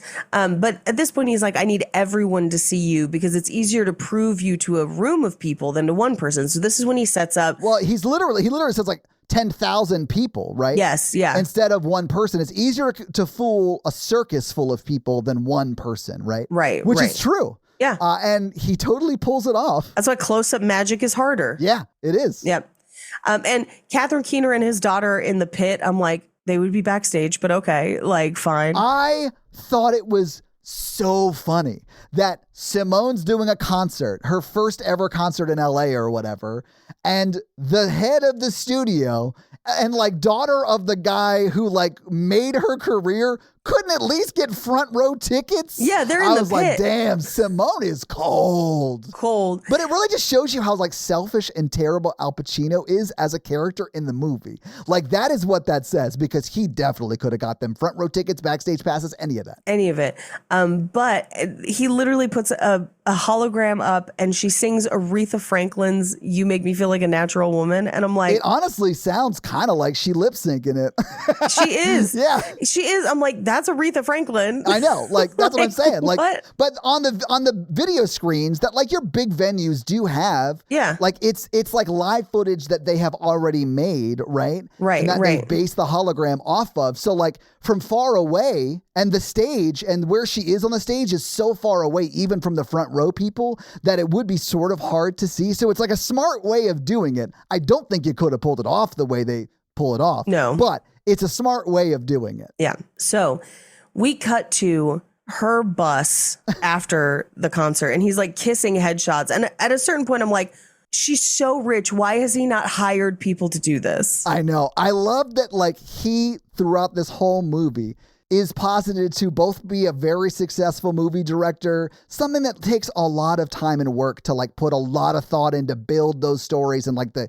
telling of those stories, and also like her publicist and manages her career and all of that shit. Like he's doing 20 people's jobs at such a high level. It's so funny to me. Like It's impossible. yeah, Yeah. he would literally be doing cocaine all day to stay awake enough to be able to do this. And that still wouldn't be enough time. No, it would That not. still wouldn't be enough time to do it.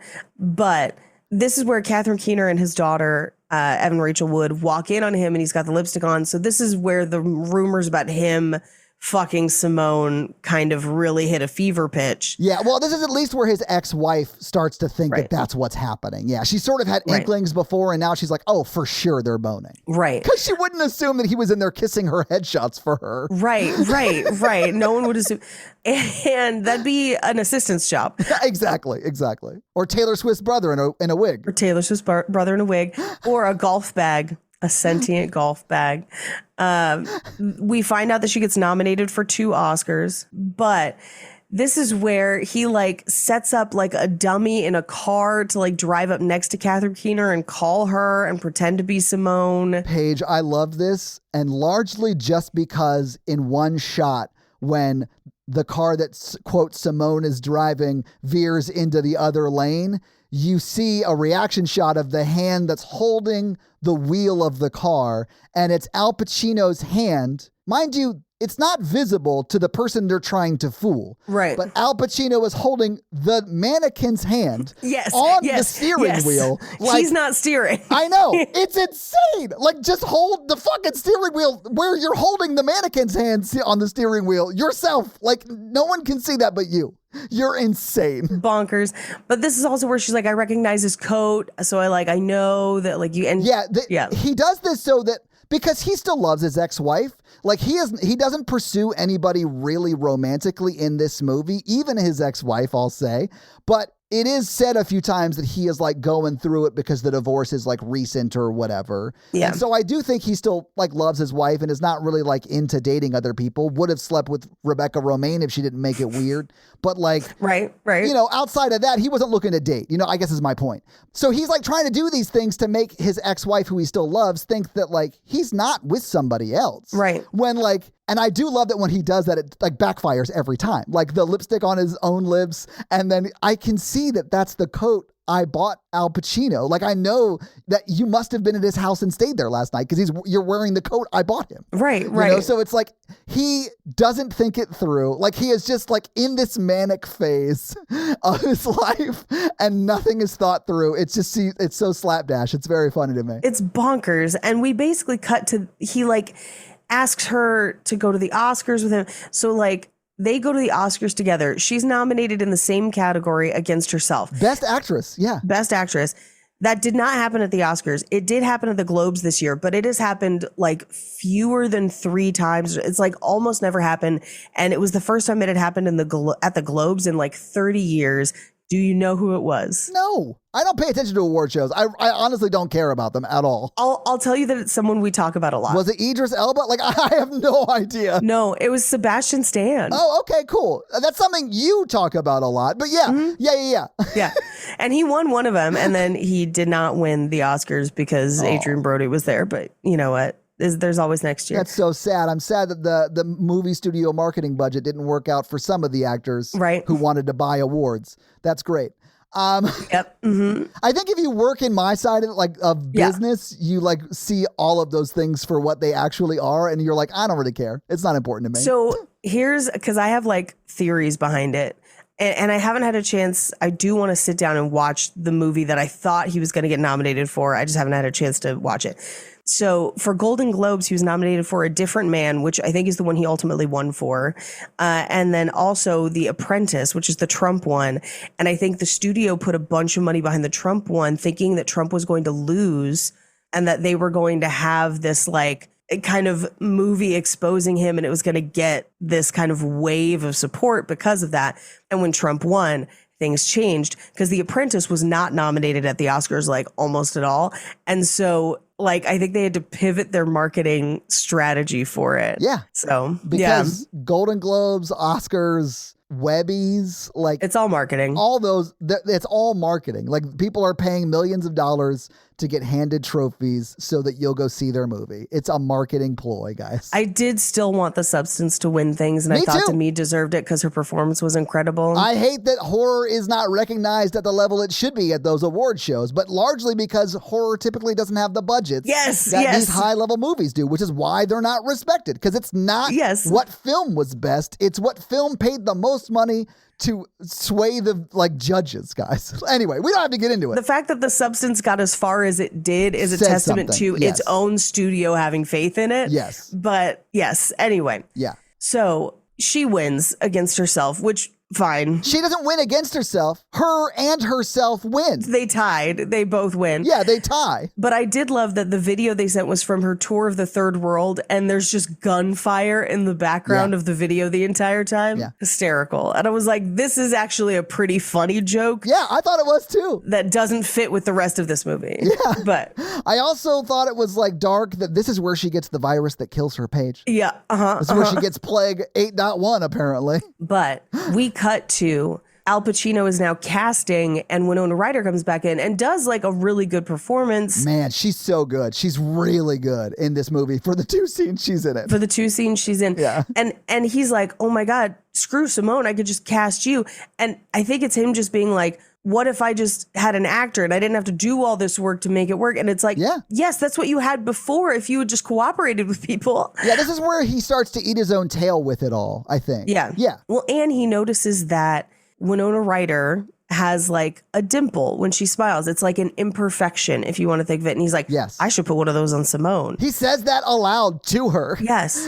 And she's like, you want to cosmetically alter Simone to look more like me? And he's like, yeah, that would be crazy, right? And then he immediately goes and does it. And like, and he also gives her Catherine Keener's smile, which I think is like the movie trying to be like, he loves her for her imperfections. And I'm like, no, movie, you have not established enough of anything to do that at all. I don't think Al Pacino expresses any emotion that you can tie to love in this movie. I think it's all about ownership for him. Yeah. Yeah. But this is where he buys his teenage daughter, who's not old enough to drive, a car.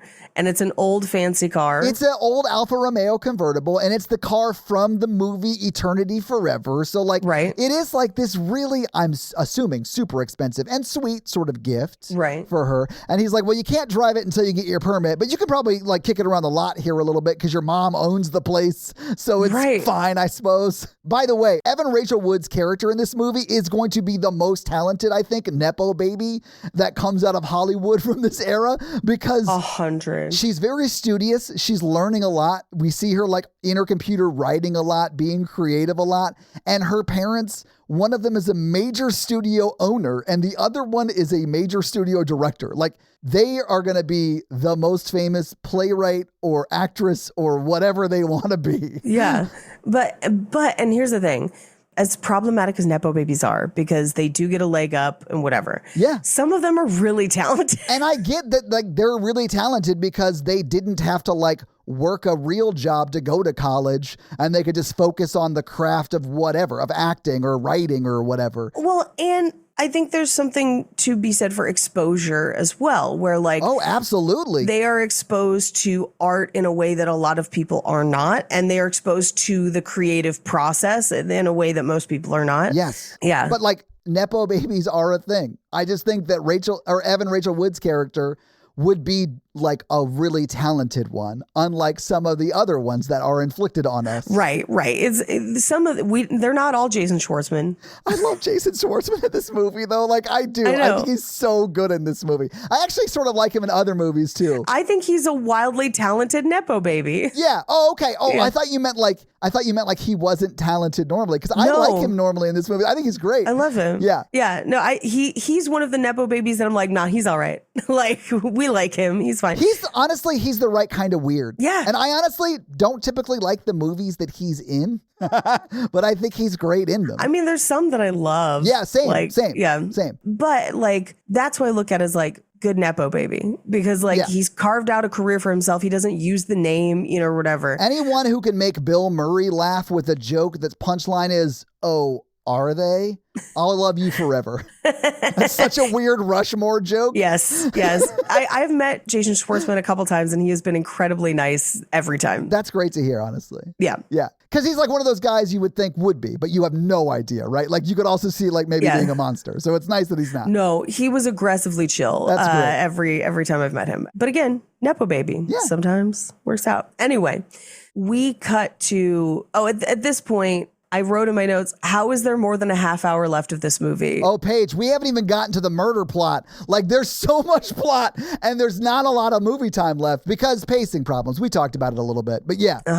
But he at this point, he's going to try and get Catherine Keener back. Why? Because he loves her. Because he has to own all the women in his life. Exactly. I think it is that to a large extent. Yeah. But he tells his assistant, he's like, I'm going to the beach house to have dinner with somebody. Somebody special. He like puts it on. Yeah. This is also him knowing that like his assistant is calling Echo Magazine the second or whatever. Right. It's actually, she calls the studio head, which is his ex-wife. But yeah. Yeah. Because his ex-wife then shows up at his beach house and like tries to walk in the back door to catch, I think, S1m0ne in the flesh with her ex-husband. And I don't think it's because she's like, how dare you sleep with S1m0ne or cheat on me or whatever. I think she just wants to meet S1m0ne. Yes. She's like, okay, if they're having dinner and having sex, she's definitely going to be there. So I can just like break up them having sex to meet S1m0ne. It's insane to me that she's doing this. It's so funny. It's nuts.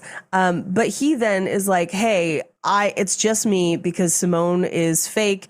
And she's like, every actor's fake. I'm like, true, but like. But like also he's actually telling you the truth here. Right. And she doesn't believe him. She doesn't really understand. Right. And like, listen, guys, as I've always said, believe all men, right? Like, right, Paige? You've always said that. No, I've literally never once. Exactly. If online dating has taught me anything, question all men about how old their photos are and what their intentions truly might be. Why can I count the pixel on this photo of you with a six-pack? Like, how long ago was that? Why does it look 8-bit? Why are you wearing hats in all of your photos? I don't mind that you're bald, but... Do you mind that you're bald? Because it seems like it. I think you mind. Anyway, at a certain point, she's like, you didn't make S1m0ne, she made you. And in my notes, I just have in all caps, is this supposed to mean anything? No, Paige. It's not. I think the movie thinks it does, but it don't. I'll say this. I think that like this is where it's fully showing that like you've created this monster that's out of control that you no longer have control over. Yeah. You can influence, but because it's become its own media narrative in like society, you don't have control over that aspect of it at all, and you're getting screwed by it. And that's what happens to him. And so he's like, well, if I can't control it, I'm gonna fucking kill it. I'll destroy it. So like, and because I think largely his ex-wife is like, I want to be with you too, but I could never do that to S1m0ne because she doesn't believe that even though her ex-husband is saying, I haven't slept with Simone. We're not sexually involved. She doesn't believe him and still wants to get back together with him. Like, the movie's insane. Like, the causality in the movie's nuts, but I love it because of that. It's nuts. And then at this point, he puts her in a movie that's like an art house movie where she's like eating pig slop. This is I Am Pig. Yeah. He's trying to destroy her credibility. So we see this like terrible movie where she's in a wedding dress, crawling on her hands and knees, eating out of a trough with other pigs. And of course, because she's hot, the entire audience stands and cheers at the end when it says directed by Simone. I was like, this might as well have had Finn at the end of it. Paige, yes. Which was a joke that, like, when I was still editing stuff and making short films, me and friends used to do that all the time because we thought it was so funny. Was this like 2007 to 2012? Yes. Because that's when I was also doing it. Except I was doing it at like work too. I would like create PowerPoint training documents. And then the last one was just like credits and it would say Finn. This training was produced by Todd Awesome. I had a friend in high school who was making short films, and he used to try and put some version of Hungry Like the Wolf by Duran Duran in every film somehow. Like, he had like multiple covers of it, like instrumental versions. That's one of my favorite running short film gags. It's just like, you'd be sitting there, you're like, is this Hungry Like the Wolf? It's like, yeah. In your Spanish presentation? Yeah. It felt like it felt right. It felt right, guys. Yeah. I mean, I've always said Hungry Like the Wolf is the spork of the song community. Like, it fits in. It works for everything. Yeah. It works for everything. But people just like her more. And so there's like essentially a montage of her like smoking and drinking in an interview, saying horrible shit. Like, I think elementary school should have a firing range. And I was like, oh my God, prophetic. Oh no. Paige, I love that they even called when a celebrity is like losing their minds and then trying to like rebound, they go right. Like, it was so funny to me. Like, this movie is prophetic on many levels. And remember, this is 2002. Yeah. Right? Which means that the country was right at the time. Yeah. So like, because this is like right after 9/11. And so the idea that would still be offensive should tell you a lot about where we're at today. Yeah. But like, she says, like, you know, cigarettes are great, and like, she's anti-immigration and all kinds of stuff. And he can't kill her. He's like, she goes to Hank's grave and is like, she killed you, now she's killing me. And I was like, oh, he's going to try it. He's going to fake her death. No duh. And so he like puts a bunch of floppy disks in a chest and dumps it off his yacht. Well, and like hard drives. And I was like, they're going to think it's a body. By the way, that yacht is named Simone. Yeah. But like, so he gives her the virus and we see her very like sand die. Like, she just like dissolves into sand or whatever. Oh yeah. Avengers Endgame. And then exactly. It is like a 2002 version of that same effect. And so he like pulls the hard drive, puts it in like this big chest. And I want to point out how easy it would have been to put everything he puts in this big chest in a standard size backpack. But he puts it in this big chest and drags it down the dock to the boat, also called Simone. Yes. Where he, and I'm assuming Christopher Walken, go to dispose of Simone's body. Quote, body. Look, Christopher Walken didn't see anything. He was on the whole other side of the yacht. Right. Yeah. And Irving is going to be fine on that train. That's for the Severance people. They know what's up. Anyway, so he gives a press conference about Simone dying of a virus she contracted while on that tour. Yes. And they have like a funeral procession on the lot. And it's like raining down flower petals and stuff, and her picture's up on the top of a like black hearse type like car. The Pope. Like, she's the Pope and it's 1965. Yeah. It's bonkers. And then they go to the like Hollywood Forever Cemetery where they have like a whole mausoleum right in spitting distance of Frank. And there's a Buddhist monk, a priest, and a rabbi, as if this is a street joke. There's also a cardinal, like a Catholic cardinal there. Yes. I was like, wow, that's a high level get. for your funeral. That's like almost a pope. That's almost a pope. That's about as close as you can get to a pope without being a pope. Yeah. You get to vote on who is the next pope. Like, that's how high and close you are to being a pope. Yeah, that smoke, it's the cigarettes that she was advocating for. Paige, can I tell you something dark about this movie? Sure. That relates to something you brought up a second ago? Uh-huh. This movie was filmed from September 7th, 2000 to November 2000. So it was before September 11th, 2001. And I do wonder if that changed some stuff. Like, I wonder if things would have been a little different, but whatever. God, I wish I had a list of all the things that had to be changed in movies after 9/11 because I'm sure it would be hilariously wild. And it was, there were like movies that came out after 9/11 that were filmed before it that like involved like someone running down the airplane terminal to try meet a loved one that would then be tackled and shot. Right. in 2002 or whatever.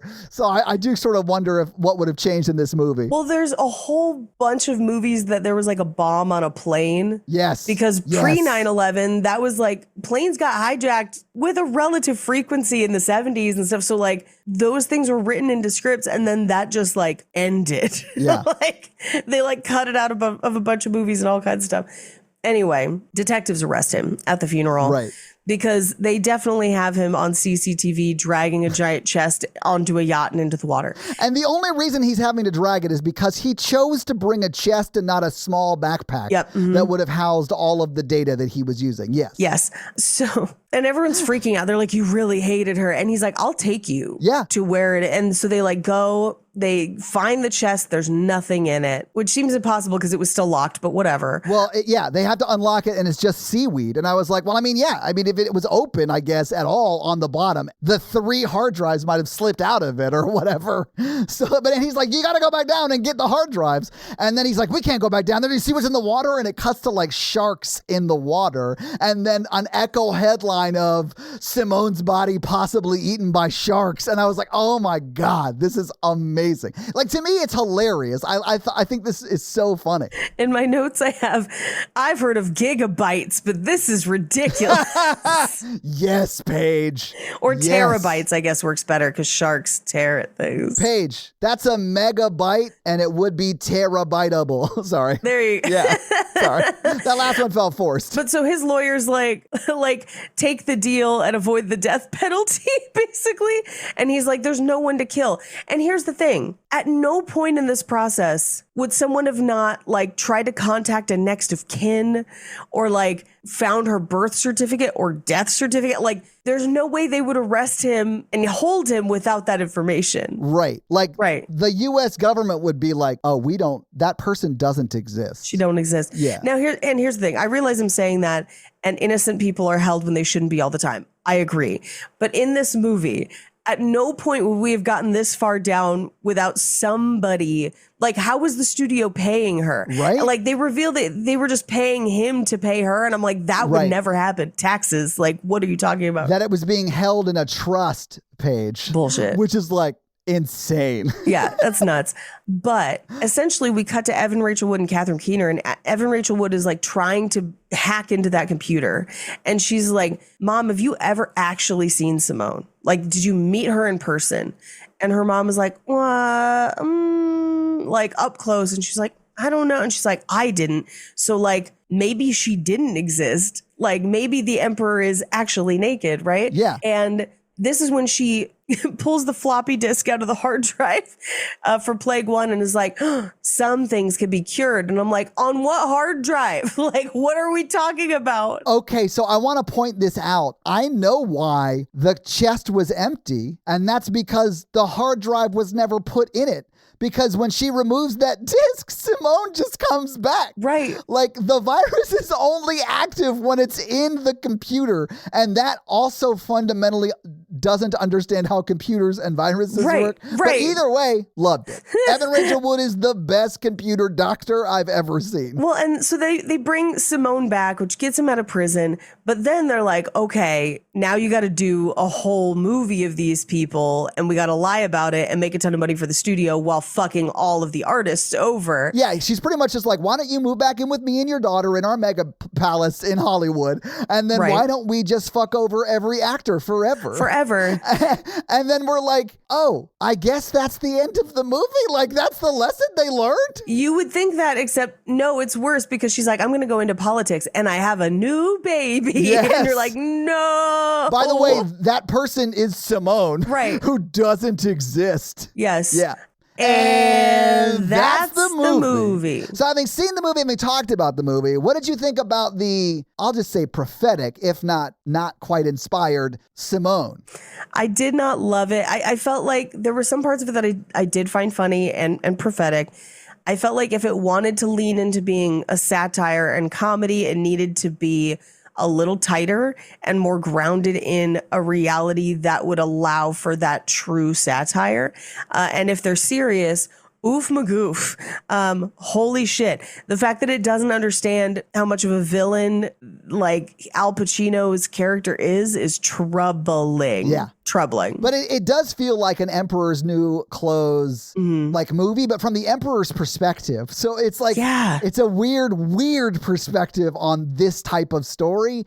But for me, it's like my version of a Mikey movie, which is like a high art Mikey movie, I guess. Yeah. Which makes me like it a lot. But I agree, like watching it, the pacing's not great. So if like Max and Milton aren't on the screen, it's not always fun and funny. Sometimes it is. Sometimes the jokes about like art house film and stuff that we get from other characters are funny, but like some of them don't land. And I think because the movie itself doesn't take a strong, we're capital S satire or capital S serious. Right. And it sort of feels like it's trying to play this middle ground. It doesn't really connect with, I guess people who are wanting to make fun of like how terrible it is to work inside a studio system. And that would be like the more satirical route, I think.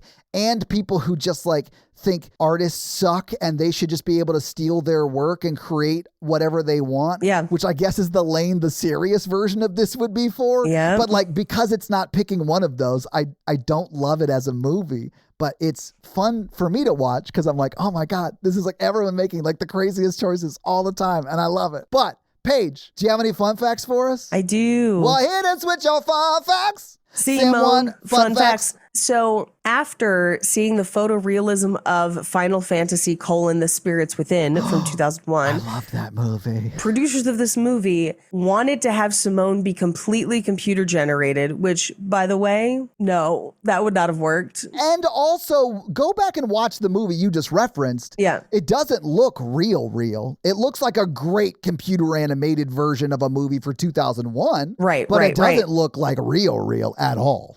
Now, the reason they did not do that is not because it would have looked terrible, but they got heavy opposition from the Screen Actors Guild, claiming that basically this would promote the replacement of actors in all movies. Yeah. And the idea was scrapped, which again is what they're trying to do. That's what we strike for. Yeah. I did confirm that it was Van Halen with the brown M&Ms. Okay. I thought it was. Yeah, David Lee Roth has talked about why, and it was to ensure the safety of the band crew and fans at the concert. Yeah. Because if they had done that, then they would have done all of the other more dangerous things as well. In the original theatrical release, Simone is credited as herself. In subsequent versions, they did basically credit Rachel Roberts, who's the actress who portrayed her. Okay. However, in order to keep the film a secret, she worked on the movie under a pseudonym. Interesting. And then her actual visuals were enhanced to create a more synthetic look. And then they used that computer animated version. But that is how they got around making SAG mad. Okay. Yeah. And later she would eventually wed Andrew Niccol. Yeah. They at one point were married. I'm not sure if they still are. She's been in quite a few of his movies and is not self-admittedly the best actress in the world. Like she is a model who does some acting work and it does fine in movies. Yeah. But she's no Winona Ryder, I guess is my point. Right. The Academy Awards scene, all of the other actresses nominated for the same award have computer hardware and software names: Clarice Apple, Lisa Packard, and Lotus Carell. This happens a couple different times in the movie. Yeah, okay. Nice. Another demand from Winona Ryder's character was to have a certain amount of cigarette packs, 7, in every room she walks into, and 3 of them opened. Yes. This is based on Frank Sinatra's writer, who demanded a pack of cigarettes be placed in every flat surface. I love that. So basically any table he walked past, any whatever, I love that. Yeah. That's amazing. on any flat surface. Yes. If you fall asleep on that set, you're going to wake up covered in cigarettes. In cigarettes, yes. As part of the pre-publicity for the film, they claimed that it was a completely photorealistic computer-generated actress, even though they had been asked to hire someone by SAG. So they even though they did They just lied about cast somebody, they just lied about it. Yeah, it's called marketing. Yeah, it's marketing. Now, all of the co-stars in Eternity Forever, the ones who are on the phone call, also have computer and hardware names. Carell, Clarice, Simone worked with her cousin Dell. Hewlett, Lotus, and the two that aren't companies, Mac and Hal. Yeah, Hal is the Jay Moore. From 2001 Space Odyssey. Well, yeah, that's Jay Moore's character. We see him quite a bit in the movie. Yeah. Now, Winona Ryder's character, Nicola Anders, is named for Andrew Niccol. Oh, I thought it was for Tesla, but okay. Okay, interesting. Yeah, I thought so too. But no, it's allegedly named for Andrew Niccol, which kind of makes me wonder. I'm like, do you see yourself in that role? Like, that's a really interesting person to name after yourself in this movie within the context of, is it a satire or not? But yeah, this was released 21 years before the strike against AI, almost to the day. Wow. Okay. So yeah. It's very prophetic. Very prophetic. Now, the technique of photorealism, where a computer-generated image is used in place of actual actors, was later used in Furious 7 so that Paul Walker could be added to the film after his death. And his brothers Caleb and Cody were among the doubles that provided voices as well. I have less of a problem with use in that sense, especially if it was like an incomplete project or somebody in their last directives was like, finish this for me or whatever. That I'm fine with it, but it's just the For me, it's all about the consent, right? So is that person being paid and did they agree for this to happen? Then I'm fine with it, largely. Yeah. Yeah. Hank Alino's last name is an anagram of alone. Oh, Hank. Yep. All right. I'll end on this one because we kind of brought it up. Except from the main characters' cars and police cruisers, all background cars are repetitions of the same two models. Yeah. The Porsche 996 and the Range Rover MK2. Both are expensive cars from the late 90s and shown in black, but are completely different cars, one being a sports car and the other a 4x4, which may be a nod to the duality of the digital world, or they just liked how it looked. And those are your fun facts. Thank you for those fun facts page. My guess would be because one is a 1 and the other is a 0, and that's just what binary is, and I kind of like it. And Andrew Niccol does that kind of shit. Like when Hank is talking about how he's dying because of his eye tumor, and he's yelling at Al Pacino, and it's like that long shot down the not hallway because you're outside, but the rows between the studio sound stages, right? You see a big billboard that is just an eye on it go by. Yes. As he's standing there with something over his eye because he has an eye tumor. He does shit like that all the time in his movies, which I kind of dig. Anyway, but thank you for those fun facts. Let's talk a little bit about box office. So what do you think the production budget was for this movie and I know because I looked it up, in 2000 when they filmed it? Ooh, I think this was expensive. I think this cost about $40 million. It actually was a little bit cheaper than that. Okay. But it was $10 million. Okay. This looks good for $10 million, even at the time. It does look good, but I do think you could have done a set for a press release that wasn't right outside the studio soundstage you're shooting on. Yeah. Right? But anyway, that would be $18.5 million today. The movie did come out. It was August 23rd, 2002 when it came out. It was 9th the weekend it came out. It was beat by many, many movies. But to place it in time, number 1 was Signs. So that's what was going on at the time, right? And then I think it's just called Triple X. It's XXX with Vin Diesel. With Vin Diesel. Yeah. The movie fucking slaps. It's bad, but it slaps. Of course. You said it was Vin Diesel. I knew. Number 3 was Spy Kids 2, The Island of Lost Dreams. Number 4 was My Big Fat Greek Wedding. That was number 4. It had been out 19 weeks at that point. That movie was crushing it. The 5th movie that weekend was Blue Crush. Oh, I remember Blue Crush. Yeah, there were a bunch of other movies, and then Simone was 9th, and that was its opening weekend. So what do you think it made in its opening weekend? 9th? I'm going to say this makes $800,000. Yeah, so I maybe should have said it this way. It made a lot more money than I thought it would have. Okay. For it being 9th. right? Okay. But the movies that were out at the time were like packing theaters, I guess, because it still brought in $3.8 million, which I agree is great for if your movie comes in ninth, right? But Signs brought in 14 million, and then like it's pretty evenly dispersed from like 3 to like all the way down to even the 12th movie. The 12th movie still brought in $2 million this weekend, and the 12th movie was shout out to Master of Disguise. Oh my God. We did talk about 9/11, and they filmed famously a very strange scene in that movie on 9/11. Anyway, look it up. It's a very funny story. I saw that movie twice in theaters on a vacation. Oh man, that sounds like a terrible vacation. But so it brought in $3.8 million in its opening weekend. It was in theaters for 7 weeks total. What do you think it made domestically in those 7 weeks? Oh gosh, if it made 3.2 its first week, I think domestically that puts it probably around like 17. It's actually a bit less than that. It's $9.6 million. Yikes. Yeah, so it's not great. But it did make an extra $9.8 million internationally. So it did make money, and it brought in $19.5 million in 2002, which if you adjust for inflation, would be $36.2 million today. Yeah. But that is your box office. Paige, this week I made you watch S1m0ne. Next week, and we haven't talked about this, I wanted to pitch you the idea of doing a movie that I've actually talked about back when Mikey was on the podcast, because Mikey's also seen this movie. And the premise is, and listen, by the end of it, 2 people, they're making out, right? But the premise of the movie is that there's a guy and he has to go to prison to save the president's daughter who's been abducted. By the way, that prison's in space. So like in going to the space prison to save the president's daughter, they fall in love. It's like Die Hard in space, Paige. Okay, is there actually a love story, or are you just trying to imply that there is? I was not lying when I said in the end of this movie, they are making out at the end. Okay, then I accept it. Is it more like Speed than it is Pride and Prejudice? Yes. Look, I find Speed incredibly sexy, and so I will allow it. Then next week, we will be watching what I think is Guy Pearce's best movie, Lockout, from 2012. All right, it's streaming? Yes, it is streaming. You have to rent it. It's not streaming anywhere for free. All right, so Lockout. Oh my God, Paige, I can't believe you're going to let me do Lockout. I'm so excited. We did True Lies, so like, yeah. Honestly, Lockout is my Angus, all right? All right. Okay.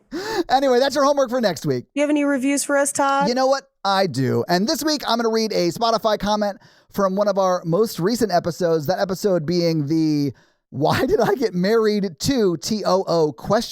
Episode. And this one is from Kim. Oh, I was going to say her last name, but just Kim. We'll just say Kim. I don't want to dox anybody.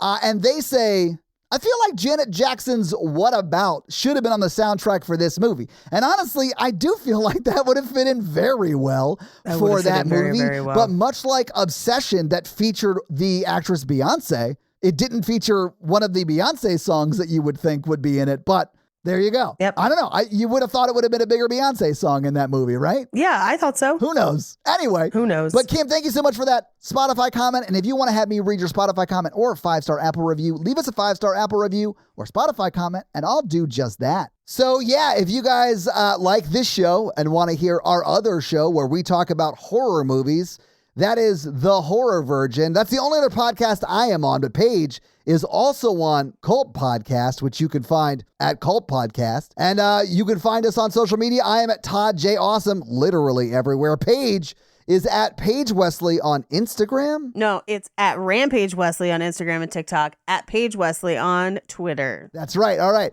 So that's where you can find Paige. If you want to find the show, we are at Romancing the Pod Show, right? Yep. Romancing Pod Show on Twitter. Well, and Instagram, right? And Instagram, but it's show SHO because character limits. If you start typing Romancing the Pod, it'll come up. It'll definitely come up on Instagram. I don't know about Twitter because I haven't posted on Twitter in a hot ass minute. So like, who knows? But that is where you can find more of us. So yeah, guys, give us a follow. Support the show any way you can. We'd love it. Smash that like button. Hell yeah. And that's going to be it for us, you guys. I'm Paige. And I'm Todd. And you complete us. AI pletion. Bye. They will all replace us nerds. Unfortunately, yes. Which sounds like a racist dog whistle, but like is actually what they're going to try and do. Yeah, 100%. La la la la.